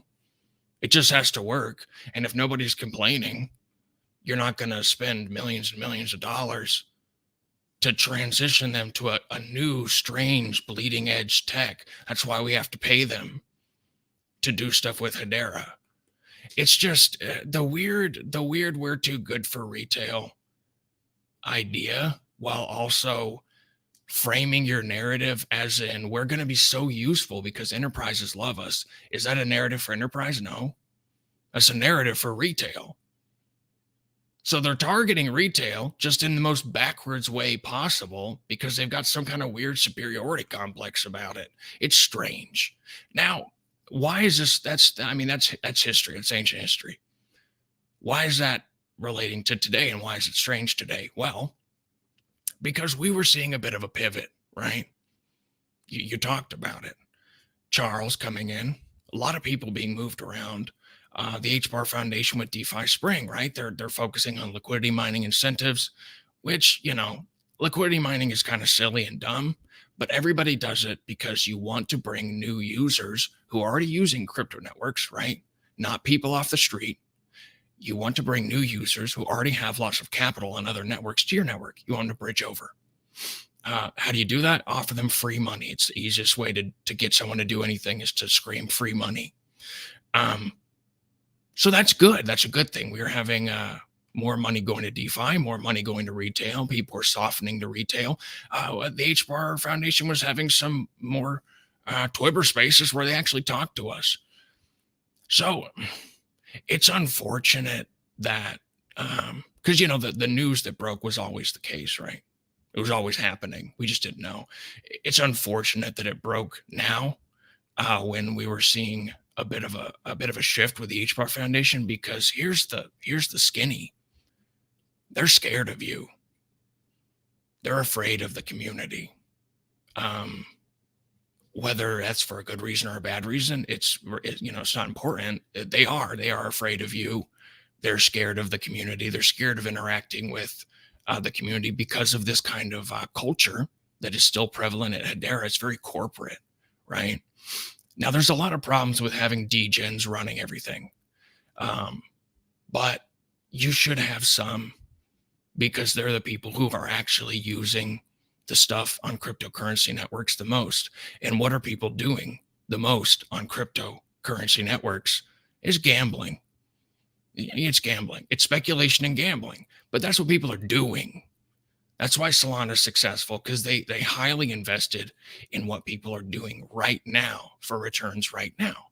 We have a forward-thinking plan, but we're still not doing it as efficiently as we could. So I wish for a good relationship between the HBAR Foundation and its community. This is going to make things harder, because I would always say, like, you know, if you have criticism, tell them, but be nice about it. They're more willing to listen. But they're going to be even more scared to come out of the cave now. There's a reason we haven't gotten a response yet. So, I'm not just ranting here. Like, this is a conversation piece. Like, if you're them, if you're the HBAR Foundation with the people that are already there, you can't just say, for this example, you can't just say, oh, you fire everybody. From top to bottom, everybody goes. If you can't just fire everybody, because that's the easiest thing to think of, what do you do? How do you fix this? Yeah, I think that's really the question here is, when we look at HBAR Foundation's role in the ecosystem, really they are charged with, growing the network, and they're the tip of the spear for network growth. And I think that kind of further accentuates the frustration of, like, they're, dumping, like, that's a big thing in the community. It's like they're dumping HBAR on us, all these different types of things. And I think that for me, stepping outside of the numbers and really just kind of remembering that, crypto is largely driven by emotion, and this level of anger and frustration is not a great emotion for the community to have. As you've put it, as we are starting to see some new directions, some fresh energy, some exciting stuff happening. I think that you're right. That's kind of the biggest bummer here, is like not great timing. But nonetheless, I think that it kind of raises another point of, like, is there ever a good time? And we just need to know this information. And so I think that, Gerbert, what I would ask you is, what do you think, what kind of, like, from your purview, what do you see right now in the community? What are you hearing from folks in the HBAR community, from the HBARbarians? What would you say is the overall sentiment from the Hedera community? So pretty much every single time, it's the same three types of people. First type is the endless believers. Now, these are the people that hold a lot of HBAR. They bought it probably a long time ago, being relative. Everything's so fast in crypto. And anything that happens, they're like, no, I was smart with my investment. It's all going to pay off. I'm a genius. I'm a millionaire in waiting, baby. It doesn't matter to them. They will come out and fiercely defend anything that ever happens, legitimate criticism or not. They're best ignored because they don't really matter. They don't use the network. They're loud online. They don't have much power because they're not going to do anything. It's the same reason corporations, if you still buy their thing, they're not really going to listen to you. If there's no threat of you ever selling, We can all ignore you. So there's that faction, not important.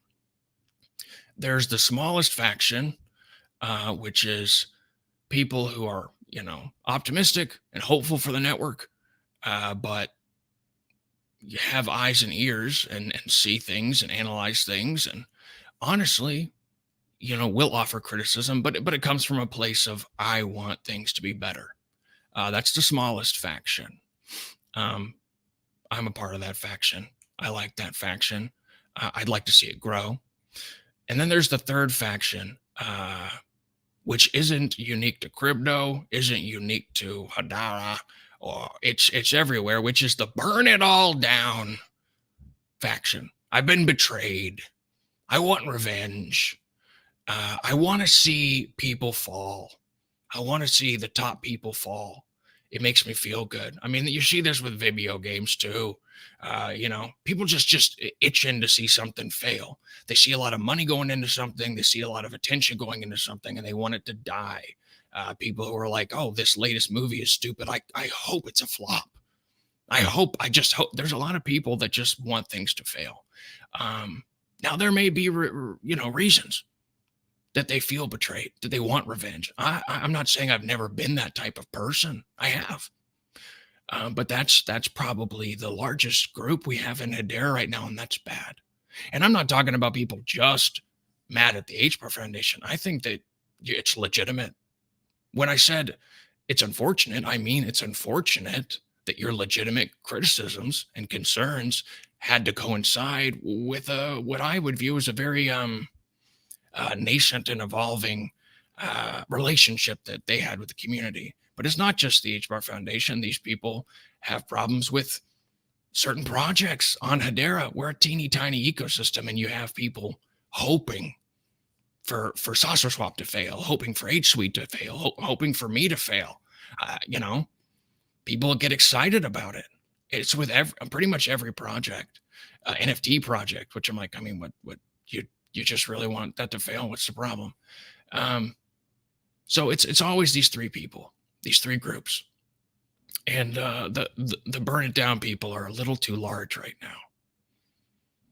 Yeah, I think that one of my favorite sayings is like, you really like other people do not have to fail for you to succeed, especially in an ecosystem that's small. Like, we're not trying to capture an addressable market. We're literally trying to create it together right now.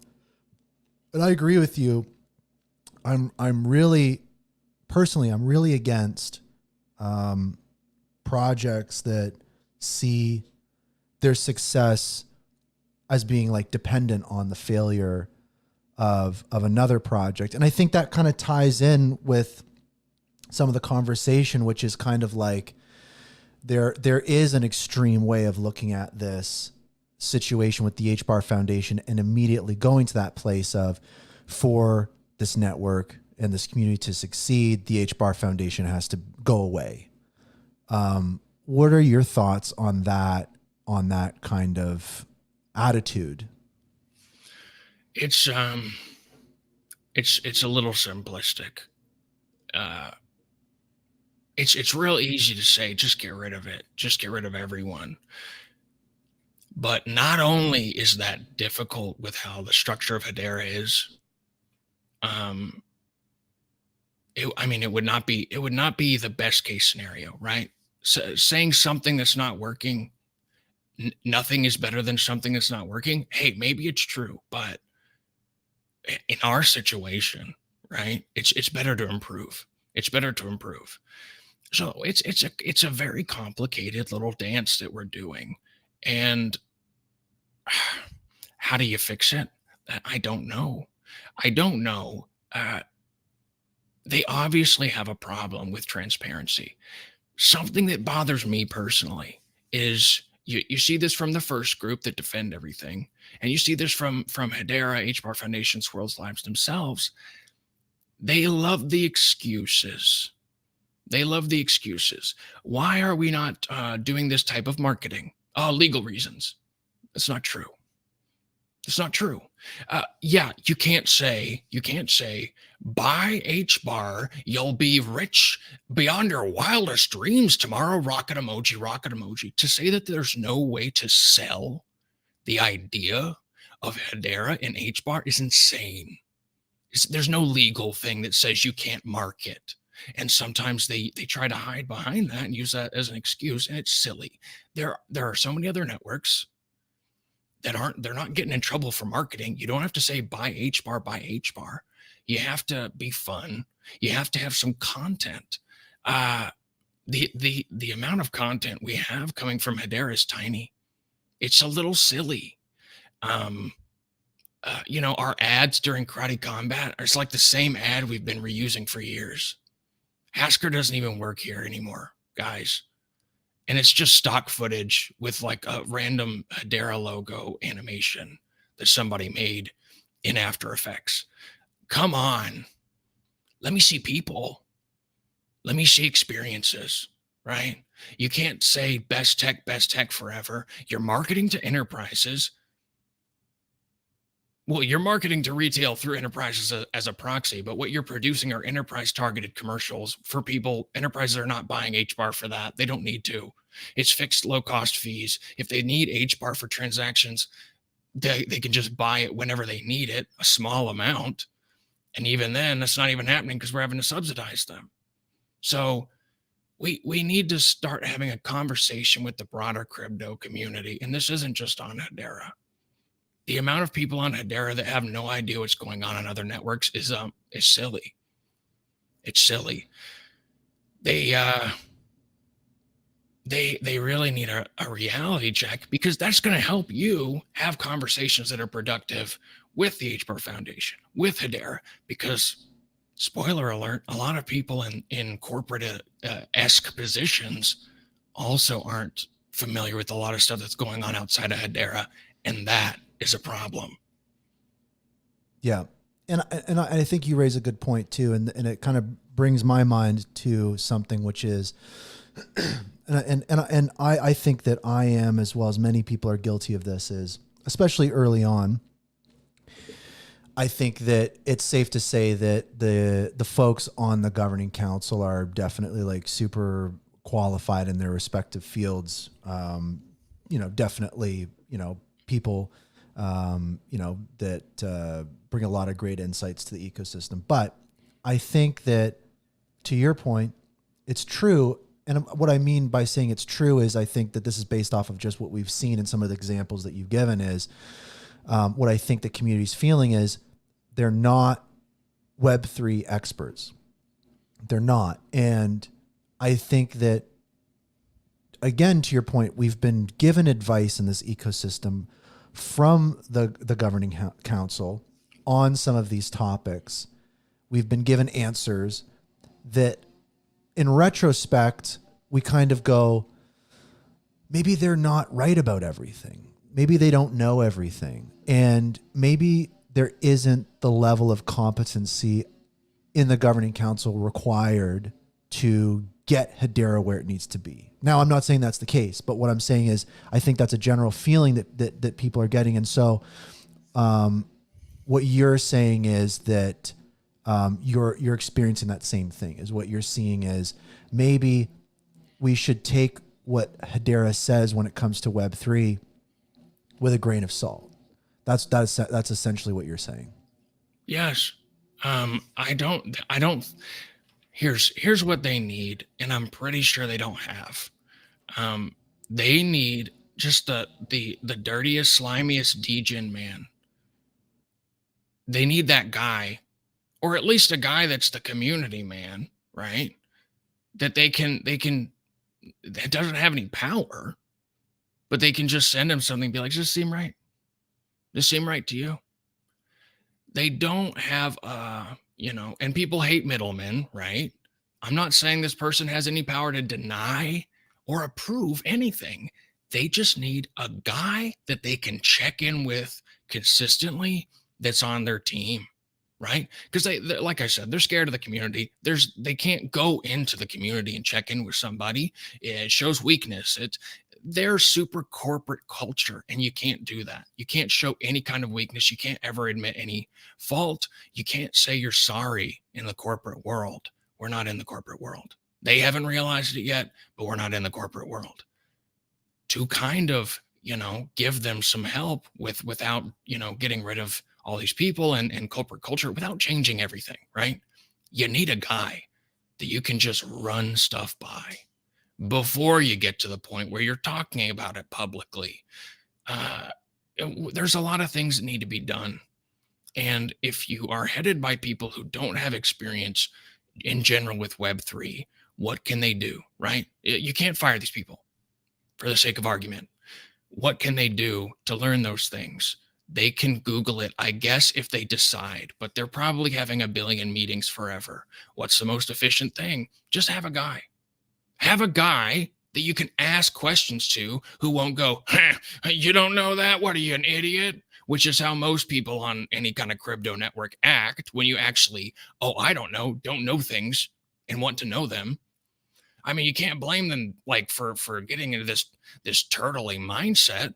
Is probably anytime they talk to a community person, they're act all smug and annoying like every crypto bro wants to do constantly. You need a guy who's going to say, interesting question. Here's what I would do. Someone in private. I just don't think they have it. I don't think they have it. They've got a lot of talented people, but they're Web 2 talented people.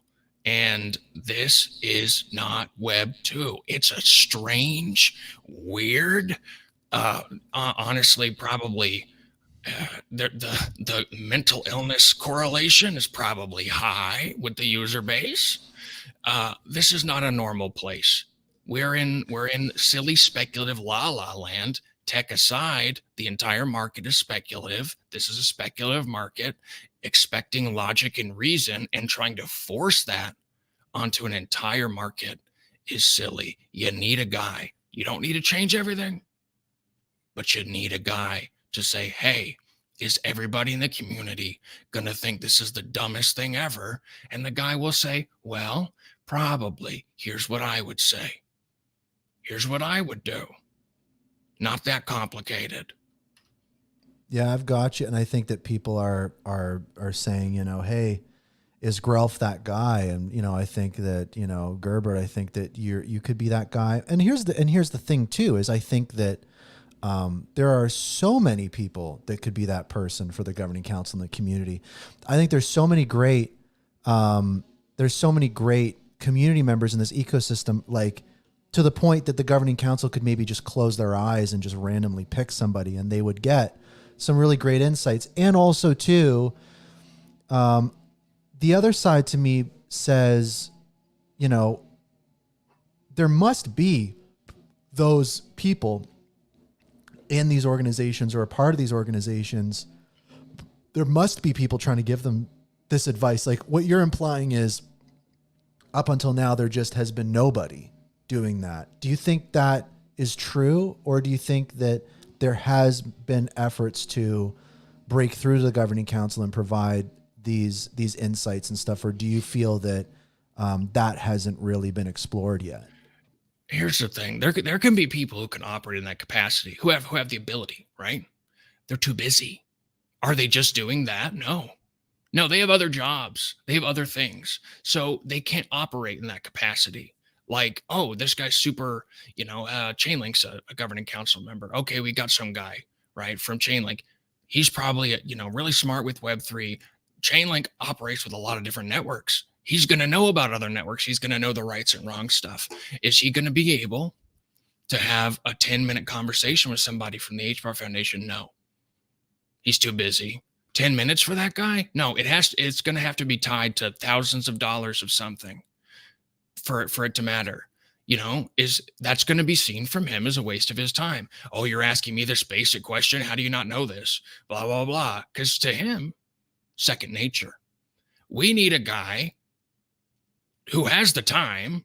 He operates just in that capacity. It's a little thing. This might be groundbreaking. It's a little thing called an advisor. It's a real job. It's a real job. So yeah, that's interesting. So what you're touching on there as well is okay, we've got somebody who's a resource for the governing council who can provide that kind of stuff. But again, I think that you kind of, I want to kind of, as Mance would say, tease apart something here, which is, this idea that very often too much is asked of the community. I think that there's another side to this, which is I think that a lot is asked of the community. And I think that in this example, if an ask to the community was, hey, we would love to get those insights from somebody. The reality is that, to your point, not everyone has that time. People need to pay the rent. Who is that person? How are they going to be compensated? All those different types of things. And I think that that's where things start to break down a little bit and the doors start to close off. And I think that's where some of the frustration stems from. But I do agree with you that there are solutions that can be explored to address just the tone deafness, I think, sometimes of Hedera. And a great example, again, is the Karate Combat broadcast. I was like, whoa, Hedera logo on Karate Combat kind of thing. And the commercial comes on. And I was just like, this is a PowerPoint presentation. I was like, this is the same thing we've been watching forever. And it's strange. Yeah. Even taking retail and stuff, that angle out of the conversation, even if they were only advertising to enterprise, why are you still showing the same thing that was made years ago? It just doesn't make any sense. You've got so many eyes on you. The Twitter stream for the Karate Combat thing, millions of views, millions of views. When's the last Hedera related video that got millions of views? How many years has that been? Especially over like one day. It's you have an immense opportunity, and here's the thing. You're talking about, oh, well, how do you compensate that person? You don't even need to pay him well. You don't need to pay him $140,000 worth of HBAR every month. I can tell you that much. I don't think people would even ask much. Yeah, you have to pay them something, but you pay advisors. They provide a service for you. I'm just, look, maybe you shouldn't, have to listen to a Grelf. Okay. Maybe you shouldn't be at the point where you have to listen to a Grelf. However, I think we're at that point. I think we're at this juncture where you're going to have to listen to the Grelf. I'm sorry. You don't have to pay him a lot, $5,000 a month. I don't know, something. You've got the money, and you can't give me we can't justify it because of X, Y, and Z. The legal team, we have to satisfy hiring advisors is normal. You don't have to pay him an exorbitant salary. Hey, tell you what, do not hire him if he went to an Ivy League school. If he's got an Ivy League degree, automatic bar, not allowed. We don't want a blue blood, not useful. This is the problem I see. And you can check this for yourself. When you look at people, who work at the HBAR Foundation, who work at Hedera, Swirls Labs, there's a lot of blue bloods, right? There's a lot of people from Ivy League schools. What does that have to do with Web3? What did you possibly learn 10, 15 more years ago at that Ivy League school that could possibly help you understand how to navigate? I'm talking specifically not in a tech, but in a marketing messaging way, this insane bleeding edge world that makes no sense. I don't get it. Stop hiring Ivy League people and probably everything will be better. That's a great point. I think a good example, and again, not to knock anybody, but I know that Zenobia and Christian, who have been, characters in this ecosystem for so long, have done a lot of great stuff. They left Swirls Labs, and Swirls Labs has brought on a new chief marketing officer, who, has a great LinkedIn resume. But that chief keyword marketing officer for a Web3 network doesn't have a Twitter account. And so to me, that kind of is an example of, a lack of competency in the Web3 space when it comes to hiring. And again, I don't even want to say the individual's name just because I'm not, the point I'm trying to make is not that they're not the right pick. They could very well be great, but what I'm seeing is chief marketing officer in a Web3 Yeah, we're not company. trying to be meanies here. Yeah. Sorry, but, my mic was muted. No, that's okay. Yeah, I think that we have to be very clear here that the goal of this show, and I think that the hope of most people in this ecosystem is not to besmirch or put down anybody. It's just making observations, real observations. And like I talked about at the beginning of the show, trying to work through that issue of, do I talk about this because I don't want to, like make Swirlds Labs job harder. I don't want to make the foundation's job harder. But I think that we're past that point now where I think that it's more important to focus on transparency, accountability, incentives, and competency in this space than making people's jobs hard. I think it's okay for people's jobs to be hard. Because I struggle with the same thing. I think I mean, I'll we've just been say on one more that thing, side. Gerber, I'll just say one more thing. I think that it's safe to say I was worried that people would be like, I'm not getting paid enough for this crap. I think that they might be. That's all I'll say. But continue, Grelf. Yeah, I mean, we've been on that side, you and me, right? We know what it's like to stand behind a project and the meanies come in, right? And they're like, "Are you a scam?" Day one. It's tough.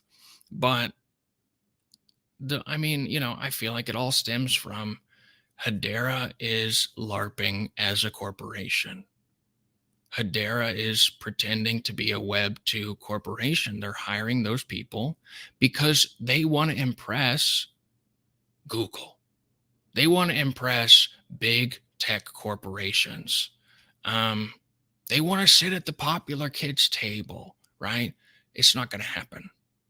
It's not happening, at least for a long time, to the point where it doesn't matter. And also, trying to appease that kind of thing isn't helping you. It's not helping Hedera.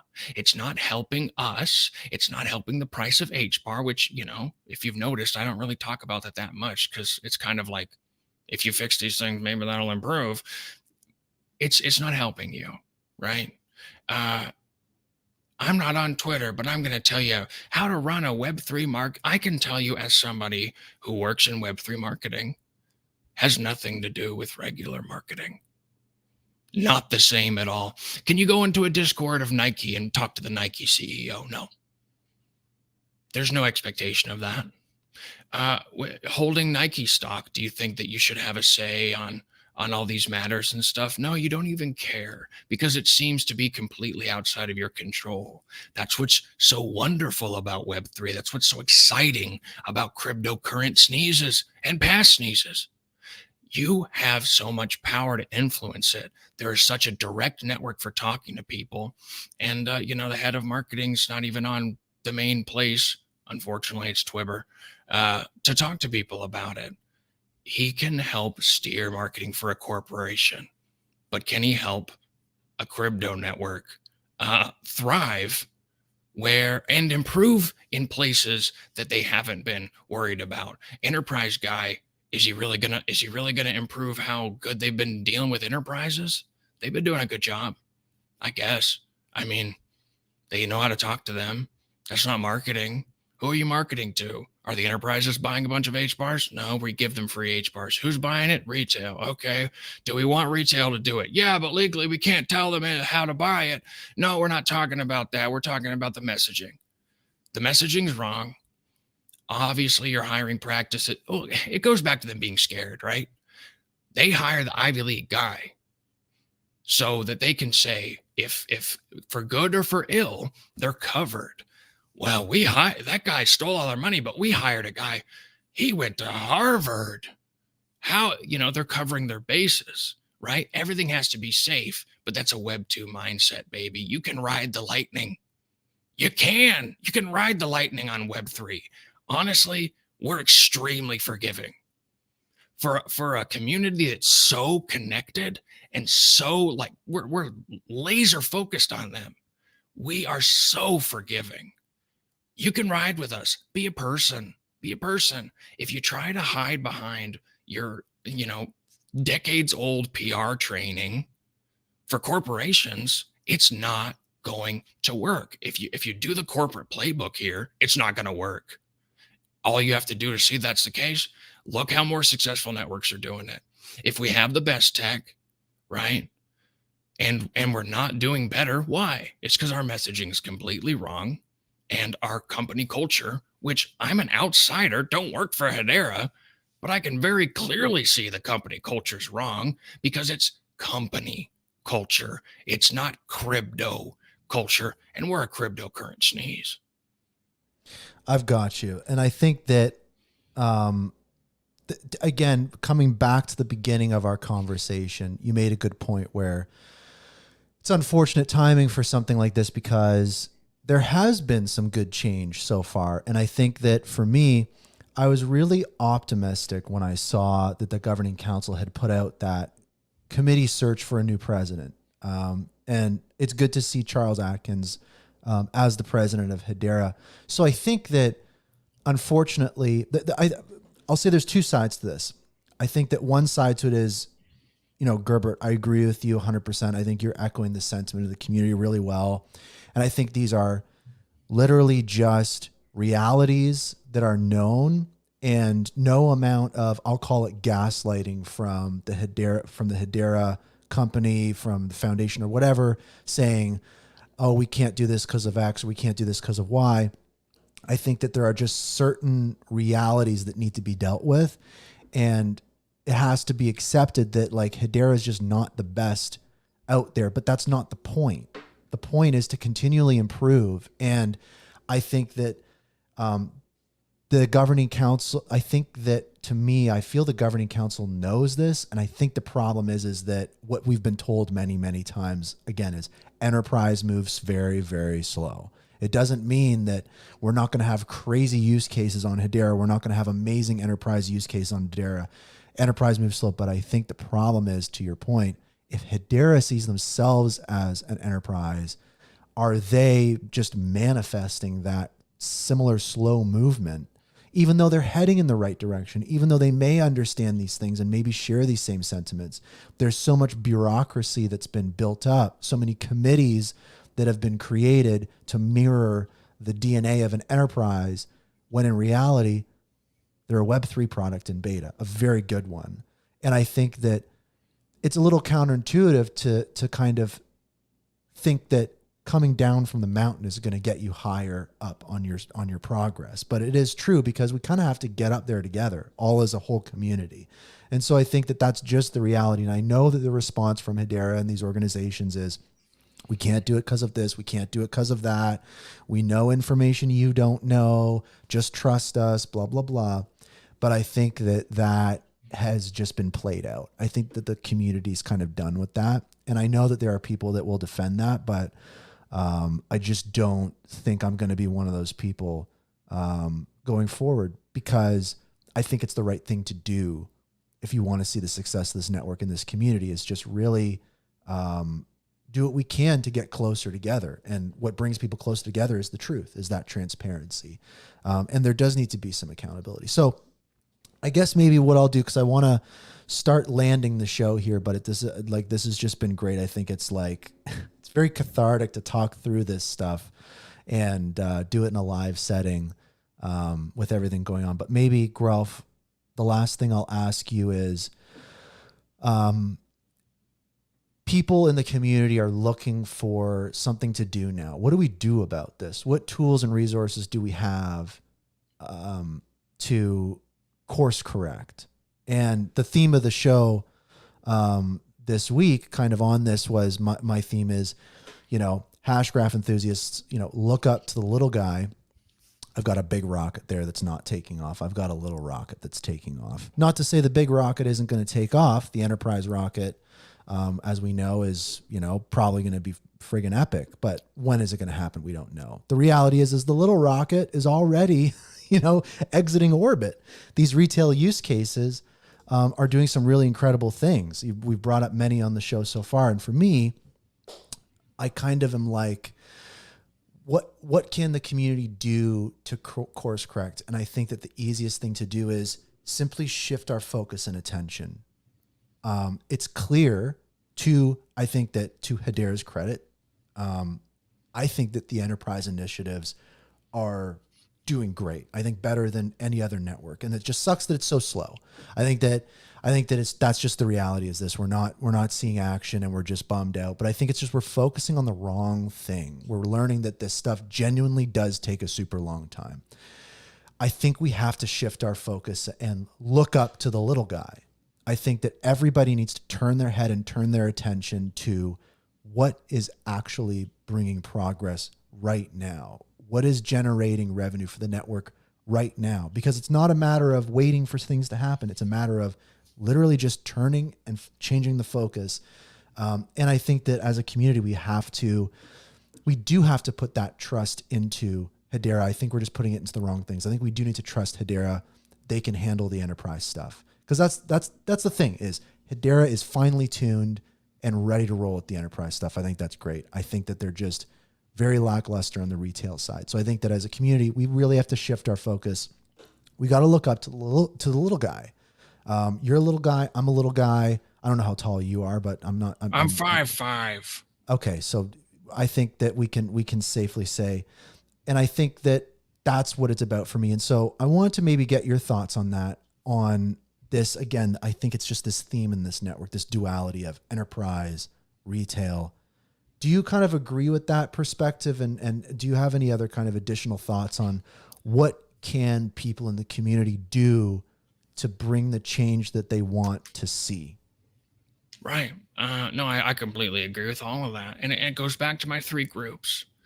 The first group, you love enterprise, you think it's so cool. That's why you bought into Hedera, is because you believe in their vision for the future. But it is the future. Hedera's got the enterprise stuff, like you say, right? You love what they do. You think they're so smart, they're great. Yeah, they've got the enterprise stuff. So what do you have to worry about? It's not the enterprise stuff. Why you focus so much on the enterprise stuff? Things are always more complicated than we see on the outside, but that doesn't mean you can't improve. You can walk and chew gum at the same time. If they've got something locked down that they're good with, then they're good with it.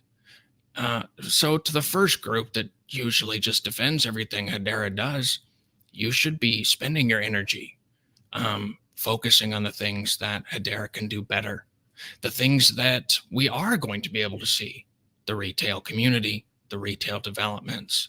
For the people in the middle, you're fine. I love you because that's the group I'm part of. So that you don't need any improvement. You're the best. No. Being more humble, being more willing to speak with people is always something all of us can improve on. If you have the network's best interests at heart already, if you see what we're talking about, if what we've been discussing resonates with you, I would just say don't lose that, right? Don't become either of the 2 other groups that are next to you. Don't become just like the ruined optimist, the constant cynic because he's been betrayed. It's just not useful. I mean, you hold HBAR too, baby. It's not helping you. Maybe it feels good, right? It's just not productive. What do you want at the end of the day? Do you want to watch it burn or do you want to build? So I would say just, look after yourself if you're in the middle group. If you're in the big hater guy group, if you really, really don't like Hedera, there's other options. There's no need for you to waste your time. And if you are coming from the place of that middle group where you really do have legitimate concerns, I would just say be a little more mature about how you communicate them, especially in a big public setting, because it matters, right? The way things are perceived matters. We're in a speculative market. Perception is everything. So I would say try to get to the middle if you can. It's just, here's the main takeaway to me. A lot of excuses are being made. You don't understand what's going on. We're dealing with so many complicated things you have no knowledge of. Yeah, that's true. Things are always more complicated. When you're part of that, when you're on that side and you're the ones that are behind a project, things are always more complicated. It's probably chaos a lot of the time. However, you're not a startup, Hedera. You didn't just get founded today. You've been around for a long time, and you can do multiple things. You can focus on multiple objectives and complete them. The time for, hey, just leave us alone, we know what we're doing. I'm sorry. It's unfortunate, but it's past. It's over. If you want to succeed, if you want to be the network we all think that you are, that we all think you can become, you're going to have to do it with us. You're going to have to come down and do it with us. You know, you don't need to do it in public. You don't need to get tarred and feathered. DMs are open, baby. DMs are open.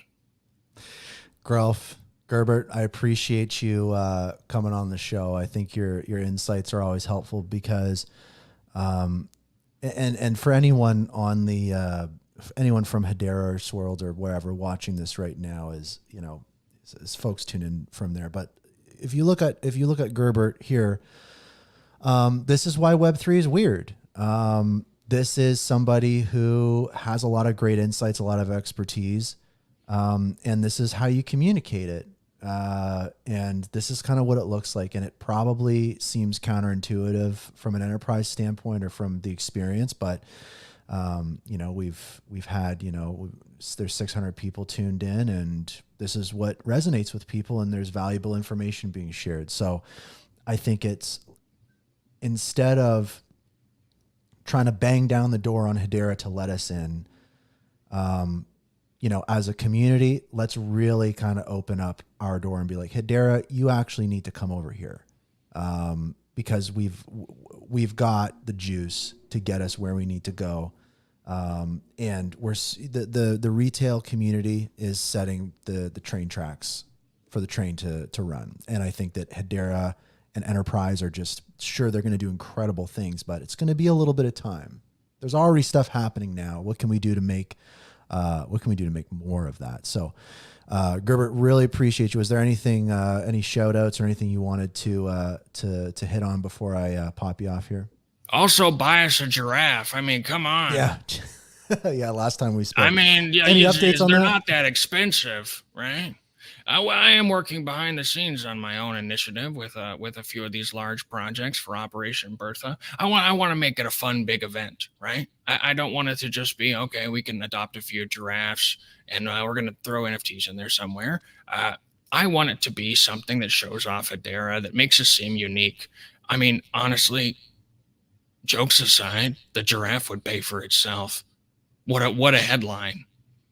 Yeah, that Hedera Network buys random Grelf giraffe. And then people are like, you know, people love to hear about how dumb crypto is. That would get seen, right? And that, at the end of the day, that's the goal, right? For better or for worse, get seen. Have people know what Hedera is. Is that the silly giraffe network? That's better than, huh? What? What's that? Oh, the giraffe one. That's why meme coins work, right? Yeah. Do you want to invest in Glibglar? You know, Glibglar, it's got the best transactions, best fees. You know, it's got a governing council of 80 billion. Or Bald Ugly Man token. What do you think? One thing's easy to understand and you have an immediate connection with. The other thing's just words to most people. And we're not targeting the people that have the attention span to sit through hours of YouTube videos and deep dives. We're targeting people who are like, huh? Oh, he's bald. That's funny. Okay. 100%. 100%. Love it. Grelf, Gerbert, as always, appreciate you so much. Thanks for stopping by. And yeah, great to have you as a frequent caller to the show. Always great insights. Appreciate you, man. Thank you. All right. So, let's just continue on here. There's a couple more things that, I want to touch on before we kind of wind down the show. I was talking about this, theme to the show, right? Look up to the little guy. I want to do some looking up to the little guy in a minute, but first, I just wanted to maybe just kind of wrap up everything we've talked about. And again, I didn't want to go too deep on the nuances and the numbers and the this and the that and the speculation and all this kind of stuff. I wanted to take a step back and look at how did we get here, right? We have this bombshell type thing. We learned about these payments from the foundation to their employees that seem excessive. They're not tied to any goal or anything like that, seemingly, and all sorts of different things. We don't have a response from the foundation yet. So we don't have all the info, but it's clear from these recent years that some things have just not been on the right path. And that the best path forward might look very weird and very uncomfortable for Hedera and these related organizations, but it's the path to take, and everybody's going to have to make some sacrifices to do it. And what it all boils down to is this is just another step in the journey. This isn't a disaster. This isn't the end of everything. The HBAR Foundation isn't going to disappear, I don't think. This is part of the growth of a network, right? Find me a crypto network that hasn't had a problem like this, find me a Web3 network that hasn't had a problem with accountability, misaligned incentives, a lack of competency, and a lack of transparency. These are common problems in the crypto industry. Just to bring kind of context to that, they're ongoing problems. Hedera is experiencing these problems. And I want to flip all of this upside down completely. And I want to see if we can quickly get a silver lining from all of this that has happened. The silver lining that I can find in all of this is that this community is really powerful and there are a lot of great opportunities. I'm a big believer of the fact that opportunity or that problems are opportunities and work close, right? Problems are opportunities. I think that the best leaders, the best communities get excited about problems because it's a sign that you're progressing forward. And maybe you're not progressing forward in the right direction, but you're progressing. That's what matters. You have to keep moving. And all this aside, it's very clear that Hedera is moving, and that's great. And we just have to get it moving in a better direction. And so I think that the silver lining to this is we have really come a long way. This network and this ecosystem and this community has come a long way.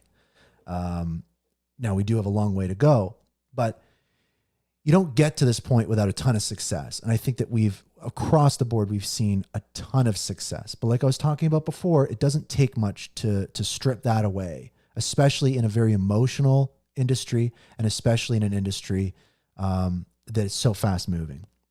So I think that's, for me, the silver lining to this is it does feel like when you're in a video game and you start to hear the spooky music and there's a save point and you got a chest up here with a bunch of supplies, you're kind of going like, oh, Jesus, there's a boss battle coming up. And that's kind of the feeling that we have of like, oh God, what are we doing? Like, what's going on? This is not where we want to be. But the reality is it means that we have progressed, right? And you can see that reflected in the numbers of the network. You can see that reflected in the community, and you can see that reflected in these organizations. So that's the silver lining. And the reality of that is, at the heart has been the little guy. That's really what it boils down to. And a great way to contextualize this is my belief, and I think a shared belief of everybody, that the people who are going to shape this network are the people who use it, right? If you just hold HBAR, you're not really going to influence this network at all. It's not going to become what you want to see it to be. If you're building on Hedera, if you're building your company on Hedera, if you're building a an NFT project, if you're an artist, if you're building a DeFi platform, whatever it might be, if you're building on the network and using the network, submitting paid transactions to the mainnet, you are going to shape the network into what you want it to be. And what I would say is that the governing council isn't quite there yet. The governing council, many members on it aren't doing those things. So what that means is, I think, and my assumption is that the HBAR community, the Hedera community, is a lot stronger than it thinks, that it has a lot more power than it knows. And so I think if we can tap into that, stop fighting with each other, get focused, I think that that's the silver lining here, is really wielding that power as builders of this network, more so than some governing council members. I think that that's a very powerful thing. But that's I think the upside to this. But to wrap this all up, the reality is that we need to get on a healthier path. The shared consensus is that we're not on the healthiest path. And that was a great conversation with Grelf. The last point I want to make on all of this is I just quickly want to read a post that was made by a community member that I think summarizes this stuff pretty well. And I wanted to give a little bit of a shout out, but this is a post by Dave. I've had Dave on the show. His project is Takeon, as we know.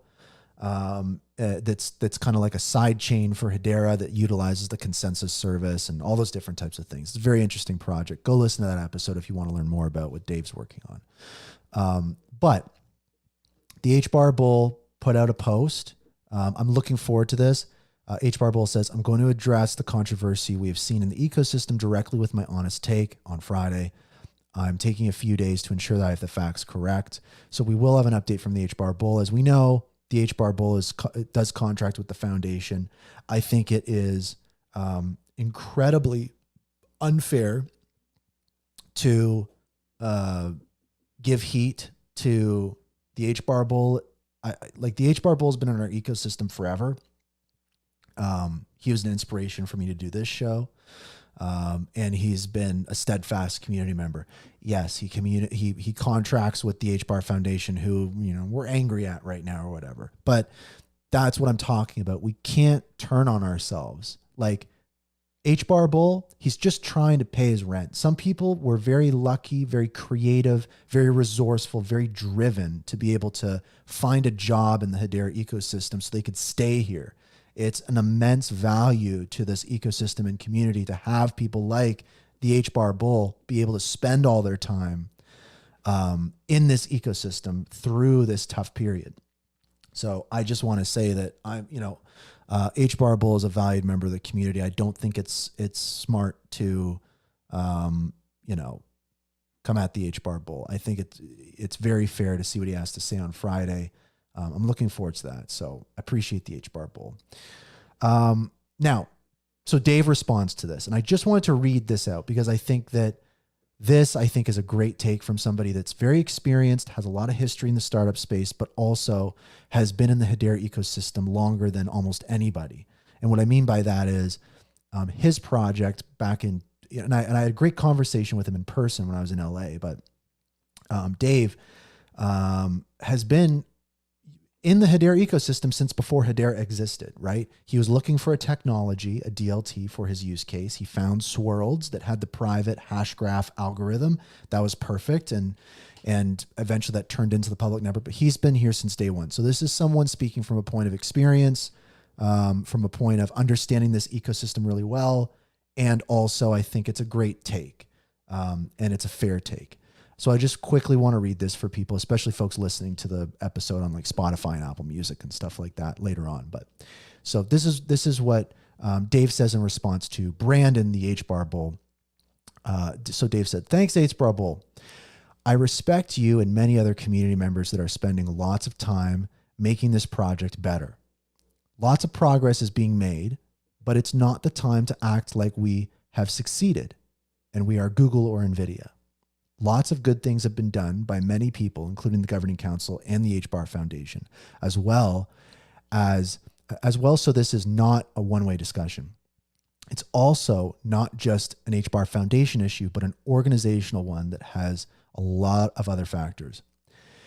I also have total respect for founders Mance and Lehman, as well as governing council members, HBAR Foundation members, etc. This does not mean everything is okay. The issues I see is that the priority of a pre-revenue startup organization should be to onboard retail and enterprise users, showing real utility among the 30 governing council members and HBAR Foundation grantees before being paid salaries and bonuses without any controls. Compensation should be tied directly to real account creation, utility, revenue, and of course, relative value ranking among the competition. And it should be reflective of value being created via KPIs, right? We talked about key performance indicators. One of the KPIs should be, what is the reputational and brand value of the project? Crypto markets are valued by comparison to peers, right? Crypto, blockchain, DLT, DAG companies, not Wall Street. Why is this so hard for some to understand? He highlights HBAR Foundation issues. The executive compensation at startups is typically much lower than profitable enterprise corporations or private companies who have revenue growth. Yes, when HBARs are sold for salaries, it means retail investors are paying those salaries and they have a right to be upset. HBAR Foundation is not Apple or Google. They are also not a VC firm. VC firms have real due diligence and controls in place that decide how the funds get allocated to partners. Bonuses at this point in time are totally out of context or hard to justify given the relative valuation compared to our peers. KPIs need to be put in place. If you think this is not reasonable, talk to any other profitable company or VC. He goes on to talk about governing council issues. When the governing council decided to allocate more of the staking rewards to governing council members who are multi-billion-dollar profitable companies and then pay them $250,000 annually for attending a few board meetings, this seems inappropriate unless price action and revenue are going up relative to the compensation or to the competition. A governing body should govern itself, and a governing body should be loyal to the company it's governing. Not many people believe that just because a governing council member is on the board, they are going to build on Hedera or are loyal to Hedera. Governing decisions are different than operating decisions.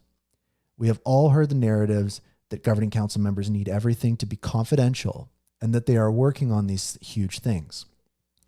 Community members are losing confidence after 4 years, especially when it's totally obvious that crypto and Web3 is the future, given recent regulatory improvements, right? He lists a bunch of different major events.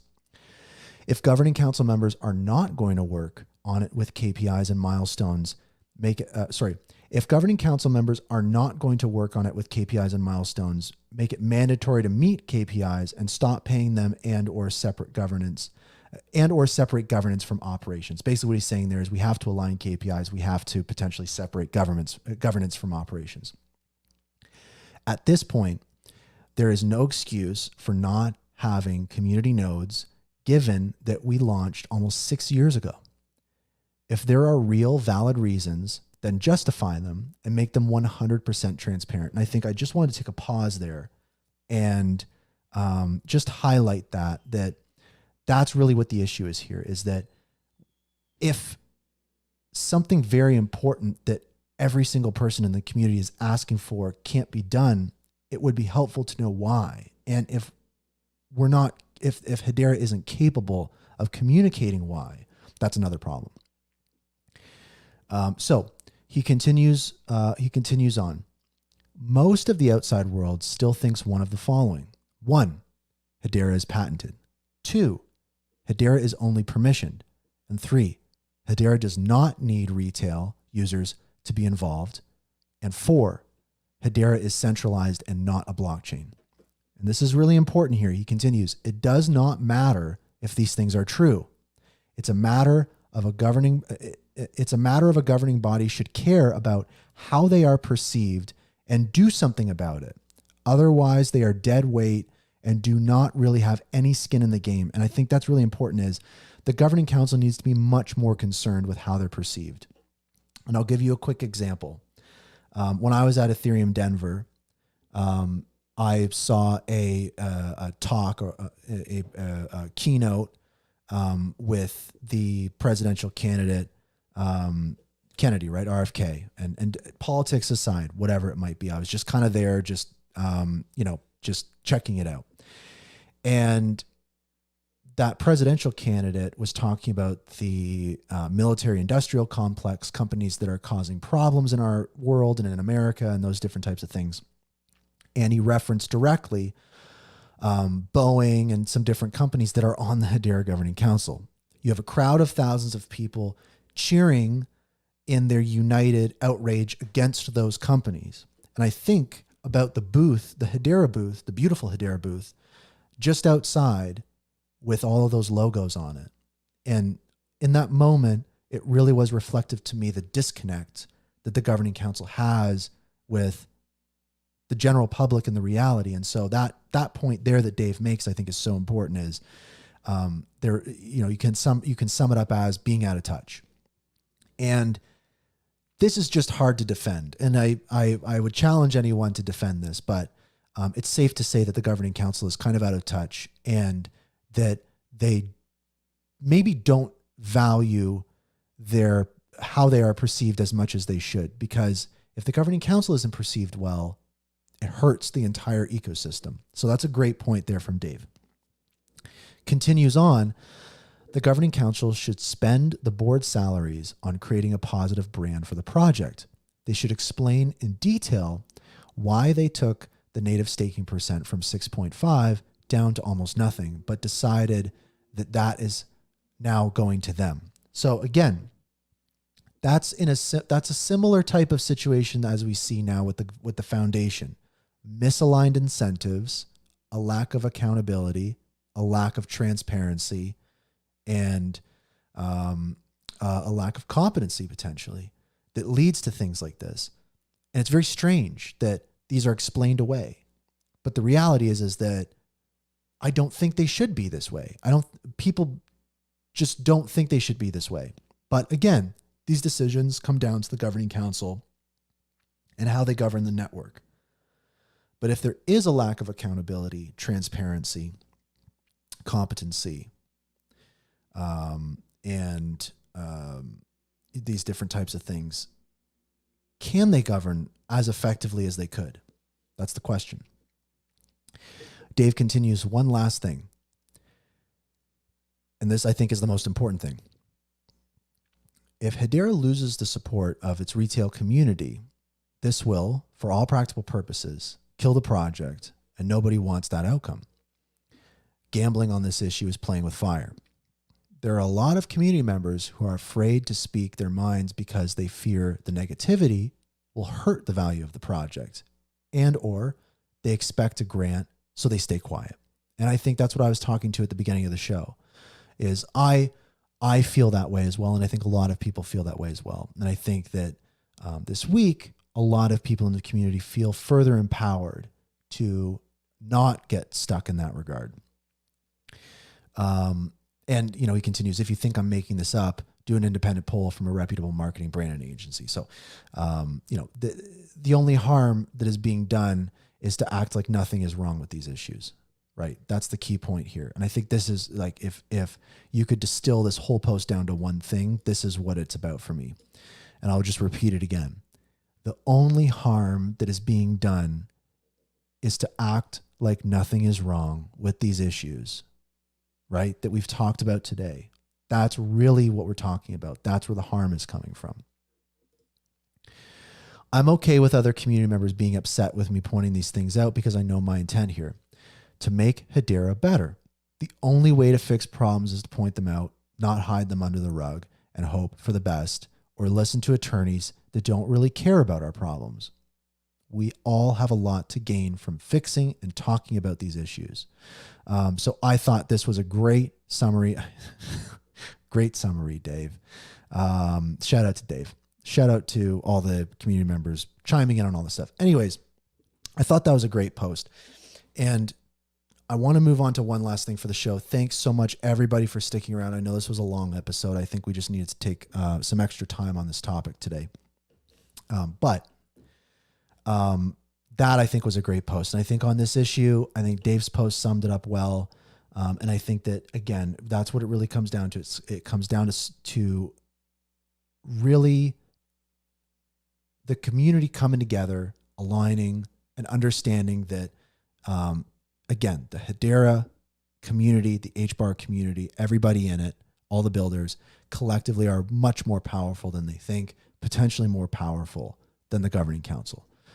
So that's what I will say. I want to end the show now on something that is about, like I was saying, the little guy. This is what I want to do as a little activity. And this is super easy. I just want to go through my followers, the people that I'm following on X, and just give shout outs to some people that I'm following, because many of these people are these projects that are building and that deserve to be checked out. And I'm going to make this kind of quick. We'll get through some folks. So, some people that shared some stuff with me, Atrix is one of them. They do like some scavenger stuff. KPay is building. Let's take a look here. The Hedera community marketing. That's, I don't know if that's a Hedera initiative, but again, community marketing, shout out. Perfect Ability, always posting news and all sorts of different stuff in the Hedera subreddit. Shout out to Perfect Ability. Let me see here. Paul's is probably watching the show right now. Paul's awesome. Another community member, driving things forward, bringing value to the ecosystem. Hunger Fighters. They're a project that is giving food to people that don't have food, and they're using HBAR to do it. So I think that's incredible. Let me see here. Who else am I following? The Mouth, social media use case. Great use case. HBAR Vote, similar, good stuff. Peculiar Peeps, a newer NFT project, a very powerful one, lots of partnerships. Again, when you talk about usage of the network, they're driving some big stuff. Let's continue on here. Rooster Cartel, they've been here forever. They make hot sauce. They track the hot sauce on HCS20. It's all good stuff. It's vibing. DaVinci Graph, again, so many projects depend on DaVinci for the token lockups, the DeFi tools, so important. Huge shout out to them. And apologies if I miss anybody. I'm just highlighting some folks. Captain Jack, this is HBark. This is a use case where you can bark at folks on social media through the Twitter API, sends tokens to folks. It's a very dynamic social focus use case, NFT project, very cool. HBAR car, it's a car that's covered in HBAR stuff that drives around. And this individual goes out of their way to go to every meetup, spread the good word. That is value. Lehman Board is just a strange version of Lehman Baird. Bonzo Finance, we've had them on the show very recently. Borrowing and lending on Hedera, big stuff. Hashgraph Online, the working group behind Hashnals and HCS20, doing big stuff. Shout out. Let's continue. Stickbug, a meme coin, a project. Again, driving stuff, making moves, making things happen. Let's continue on here. Let's keep scrolling down. Red Swan, tokenized real estate, bada bing, bada boom. Dig it. Flakes Mobile, right? Mobile phone carrier on Hedera. Let's rock and roll. Let me continue on here. Let's see. Serial Finance, borrowing and lending. Look at that. Paul is in the house. Good stuff. Appreciate you tuning in, Paul. This is awesome. Let's continue on here. Let's see what else is going on. What other good stuff do we have? Legion. This is a social media platform that's going to very similar to Galaxy that's being built on Hedera. So shout out to the Legion team. Let me see here. Channel 1, AI news or something or whatever.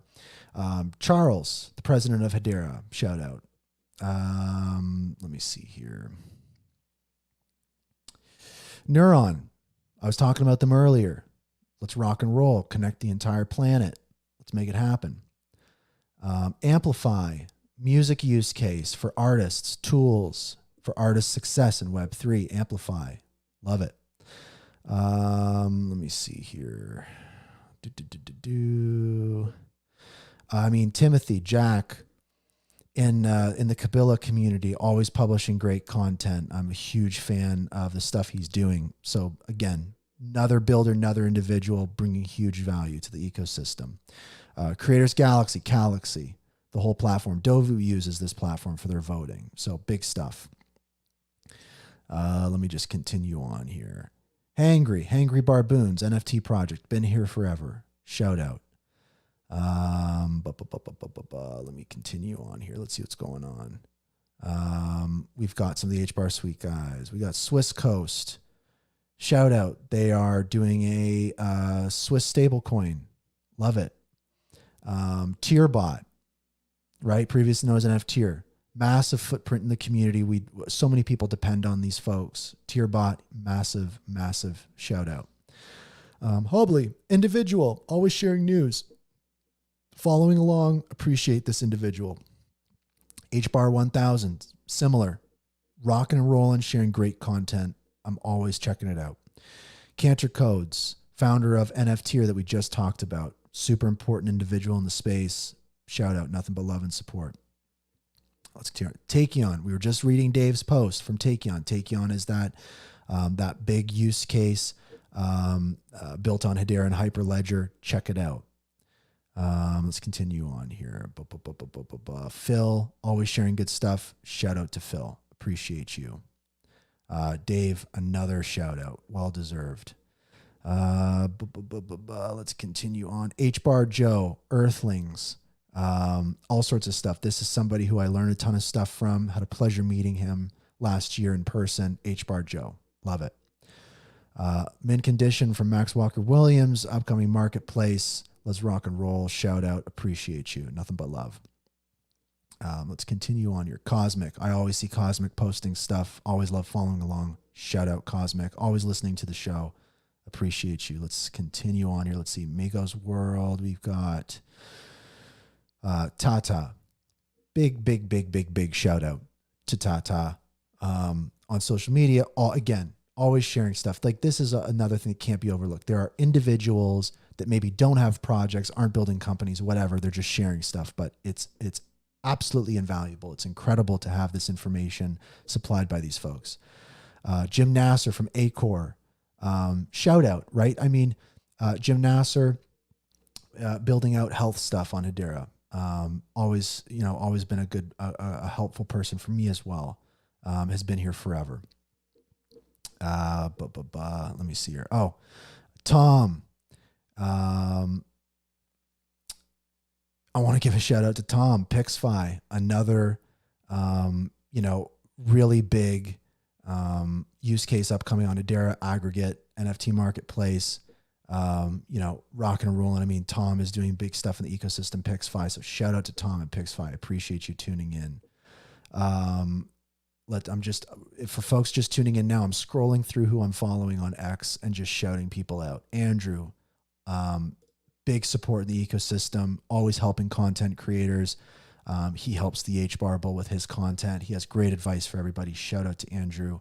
If you need help with YouTube, reach out to him. HBAR.LATM, Latin America, rocking and rolling. Appreciate it. HBAR is growing out there. We need people like this. This needs support. Shroomies, building tools, NFT project, rocking and rolling, D5, vibing, shout out, nothing but love. Tony from the HBAR Foundry. Great guy. Appreciate you, Tony. Shout out. For Future, always sharing great stuff. Huge shout out. LED, part of the HashPack project, has been in the Hedera ecosystem forever. Nothing but helpful, nothing but supportive. Huge shout out. Hederian Z, same story. Been here forever, supporting so many projects. These people are to be cherished, protected, supported. Let me continue here. And if I miss somebody, apologies. Mr. Total, again, great individual. Tom, there you are right there. Another big shout out. Allison.hbar. I met her in at East Denver. I mean, she's at Swirl. She's a great individual. Hgraph. Huge shout out to my own company that I work for. Focused on the other side of the Hedera network, the read side of the network. Mirror nodes. I'm bullish as hell on mirror nodes, as most folks know. Kaz, another individual. She's big in the ecosystem, always sharing stuff. Nothing but love. Huge shout out. Let me see here. Also, Crypto Darren, Genfinity. Always on those spaces, always supporting the Hedera ecosystem. Appreciate it. Let's keep continuing. Karate Combat. I mean, what else is there to say? Adrian, Kabila, Building, Energy. Blade Wallet, another wallet, Building. Nothing but love. Shout out to my boss, Tyler McDonald at Hgraph. If we want to talk about people helping contribute to the ecosystem, another great person doing stuff. So if you haven't given Tyler a follow, give him a follow. Also known as Splash. Psyched Era, had the pleasure of meeting them in person. Another individual doing great things for the ecosystem. Guac, been here forever. Nothing but love. Cap, needs no introduction. Legend. The Ruler, same. These people have been here forever. Fat Boy, always an inspiration now for fitness and health. He helped me figure out how to get my podcast setup done properly. He's the reason I bought this equipment. He helped me out and helped this show out in a big way. Must be protected. Pixfy, again, shout out. Let's be continuing. Dragma Labs, gaming on Hedera, tokenized gaming kind of stuff. Massive shout out. Milan, like again, Earthlings, 8Bs, HBAR Foundation, all that, Honey Trail. I mean, just like incredible stuff. Huge shout out to Milan. Lots of folks know Milan. We've got about 700 people tuned in. Appreciate everybody. Hashgraph NFT working group. We've got a meeting tomorrow doing great stuff. Everybody a part of this. Huge shout out. HashPad Finance, Diamond Standard, Envision Blockchain. Let's see here. Some of these are, we've talked about these a lot. Mark from HashPack, shout out. Great person. Had him on the show a couple weeks ago. Nariyashi, Saucer Swap, great community member. Helping Hands, always have, I don't know how active they are, but they've been doing their damnedest to help people onboard to Hedera with the very little they have. Grelf, goes without saying. Shebar, Meme Coin, Angry Penguins Club, huge shout out. Big support in the ecosystem. Always worthy of a checkout. Let's continue on here. Sungrazers, been here forever. Shout out. Hedera Inform, posting stuff, important updates. Shout out. Let me just continue on here. Jesse Whiteside of BCW, shout out. Building in the ecosystem. Let's go. Jason, previously Galaxy, now Bonzo Finance, developer. Huge shout out. Huge value to the ecosystem. Hello Future Buzz, Hello Future Live, shout out. I'm rocking the shirt. Let's see here. Archaea, shout out. FSCO, shout out. CentX, massive shout out. NFT Marketplace, what would we do without CentX? Massive shout out to CentX. Continuing, LedgerWorks, shout out. They're slowing down in Hedera. It's very sad. Hash Farms, shout out. Oliver, social media manager for Hedera. To be honest, shout out. Had him on the show, real one, to be supported and protected. I wish he was given more leeway.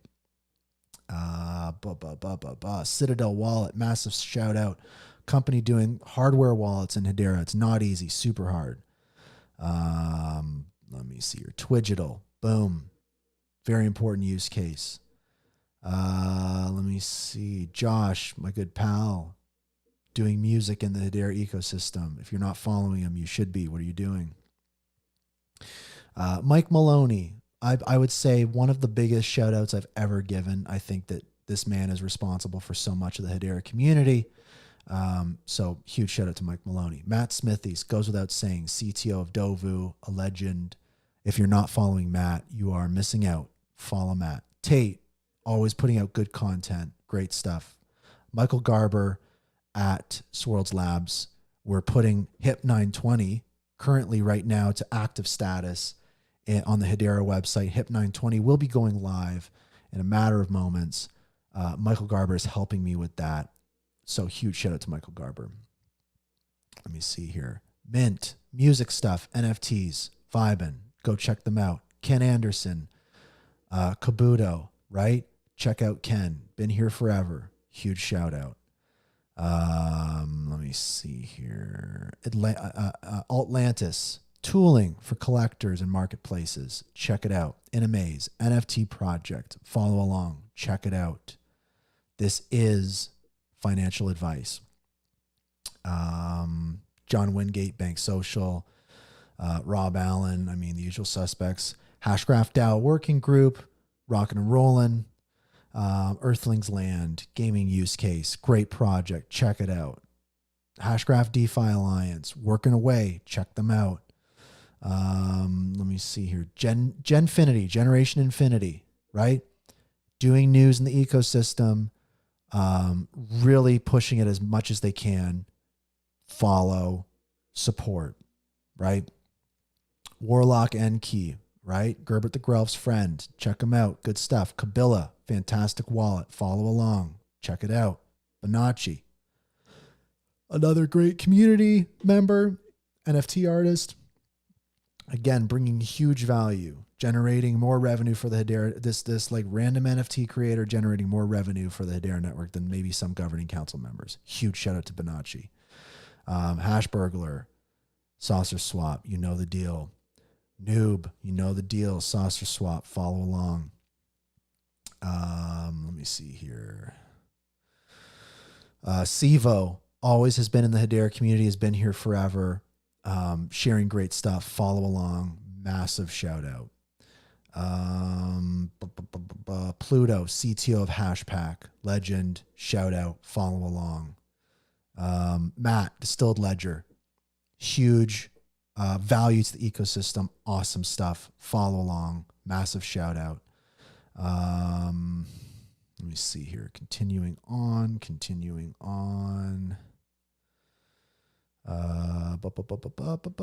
Head Starter, like they're doing so much for the DeFi ecosystem. They support Saucer Swap. They're a massive pillar in our ecosystem.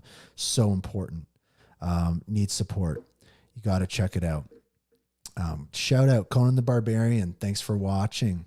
Thanks for tuning in. We're just highlighting some awesome community members and projects that should be given love and support. HBAR Suite, King Solomon, founder of Genfinity, great guy. Shout out Stater, DeFi ecosystem, Hedera, let's rock and roll. Already gave a shout out to Warlock. Bones was tuning in. Moonshells, great NFT project from Turtle Moon. Lazy Superheroes, great NFT project. Legendary, been here since day one. Dead Pixels, no introduction needed. Legendary NFT project in Hedera since day one. Justin Spooner, working with so many different use cases and ecosystems. He works at Dovu, just an awesome individual. Massive shout out. Panda, great NFT project. Lemonade, always sharing incredibly important information. Will from Dead Pixels, same. Massive shout out for everybody. Vicente and Vicizi, a music NFT project on Hedera, has been here again since day one. Still alive, still thriving. Please support. Tudor from Headstarter, you know, just doing so much for the ecosystem. Massive shout out. Club HBAR, it's a Discord server. Tons of alpha in there, tons of chaos, tons of the ingredients that we need for Web3. Shout out to Club HBAR. Let me see here. HashPack Wallet, massive shout out to HashPack Wallet. The ecosystem wouldn't be where it's at without HashPack. This is a retail project. This is a community project. Needs to be highlighted and supported. Pixel Land, NFT project, been here. Renly from HGraph Punks and Bonzo Finance, Turtle Moon. She is a pillar of the ecosystem. Again, has been here since day one. we need her as much as, we need any of these people as much as we need any of these governing council members. Brady, previously Swirls Labs, now founder of Bonzo Finance, legend. I had him on the show recently. Jacob from HashPack, absolute legend. Shout out. HBAR Gremlin, near and dear to my heart, kept the ecosystem, the NFT ecosystem on life support, and just an incredible collector and individual and supporter. It's folks like this that made the NFT ecosystem possible to even begin with. Zepsy has always been here in the ecosystem. Massive shout out. I know that he's at the HBAR Foundation or whatever it is. But it's folks like this, you really have to just remind yourself what they've done for the community. Zepsy's done so much for this community as a community member before even going to the HBAR Foundation. So massive shout out for Zepsy. Ray from Dead Pixels Ghost Club, huge shout out. HBAR to the moon, again, been here since day one, now building Citadel Wallet, just massive shout out. Elizabeth Chase, been here since day one, doing stuff, shout out. Walla Wallet, been here since day one. May, HashPack founder, been here since day one, just won in karate combat in a fight, right? Patches, absolute legend, in the ecosystem, a huge pillar, now working at Swirls Labs. If you're not following Patches, I don't know what you're doing. Turtle Moon, great project. Again, Patches, a founder of Turtle Moon. Let's see. Tune FM, music streaming on Hedera, massive use case, cited everywhere. Let me see here. Hashport. If we didn't have Hashport, we just would not have a DeFi ecosystem. Hello Future Buzz. Solo Cisse, CEO of Galaxy. Just, massive value to the ecosystem. Roomba the HBAR horse, I miss you. Hgraph Punks, legendary NFT project. Gotta love it. Siki, music use case, rockin' and rollin'. Let me see here. Dovu, massive use case. They've survived for almost a decade, even before Hedera was around. Massive shout out to Dovu. Let me see here. Carmel Cadet from EM Tech, CBDCs, Hedera. It's a vibe. Coupon Bureau, shout out, respect. Galaxy, Credible Crypto, the HBAR Bull, massive shout out. Coinman the HBAR Barian, legend, shout out. Lehman Baird, shout out, dude. Christian Hasker, shout out. Mance, shout out. Hedera. I mean, you know what? We're talking about accountability. No shout out for Hedera today. I'm retracting the shout out. Let me see here. Okay.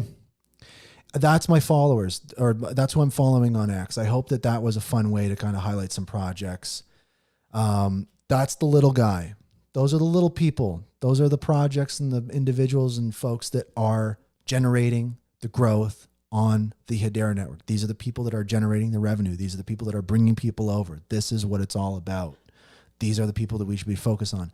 Notice how I didn't talk about any governing council members. Notice how I didn't talk about any enterprises, because guess what? They're not doing that. They're not using the network yet. There's no point in giving them a shout out. I'm giving shout outs to people that are not only using the network right now and generating revenue and generating growth and building out the ecosystem. I'm shouting out people who've been here since forever. Absolutely correct. Community of legends. Absolutely. It turns out that I'm just following legends on X.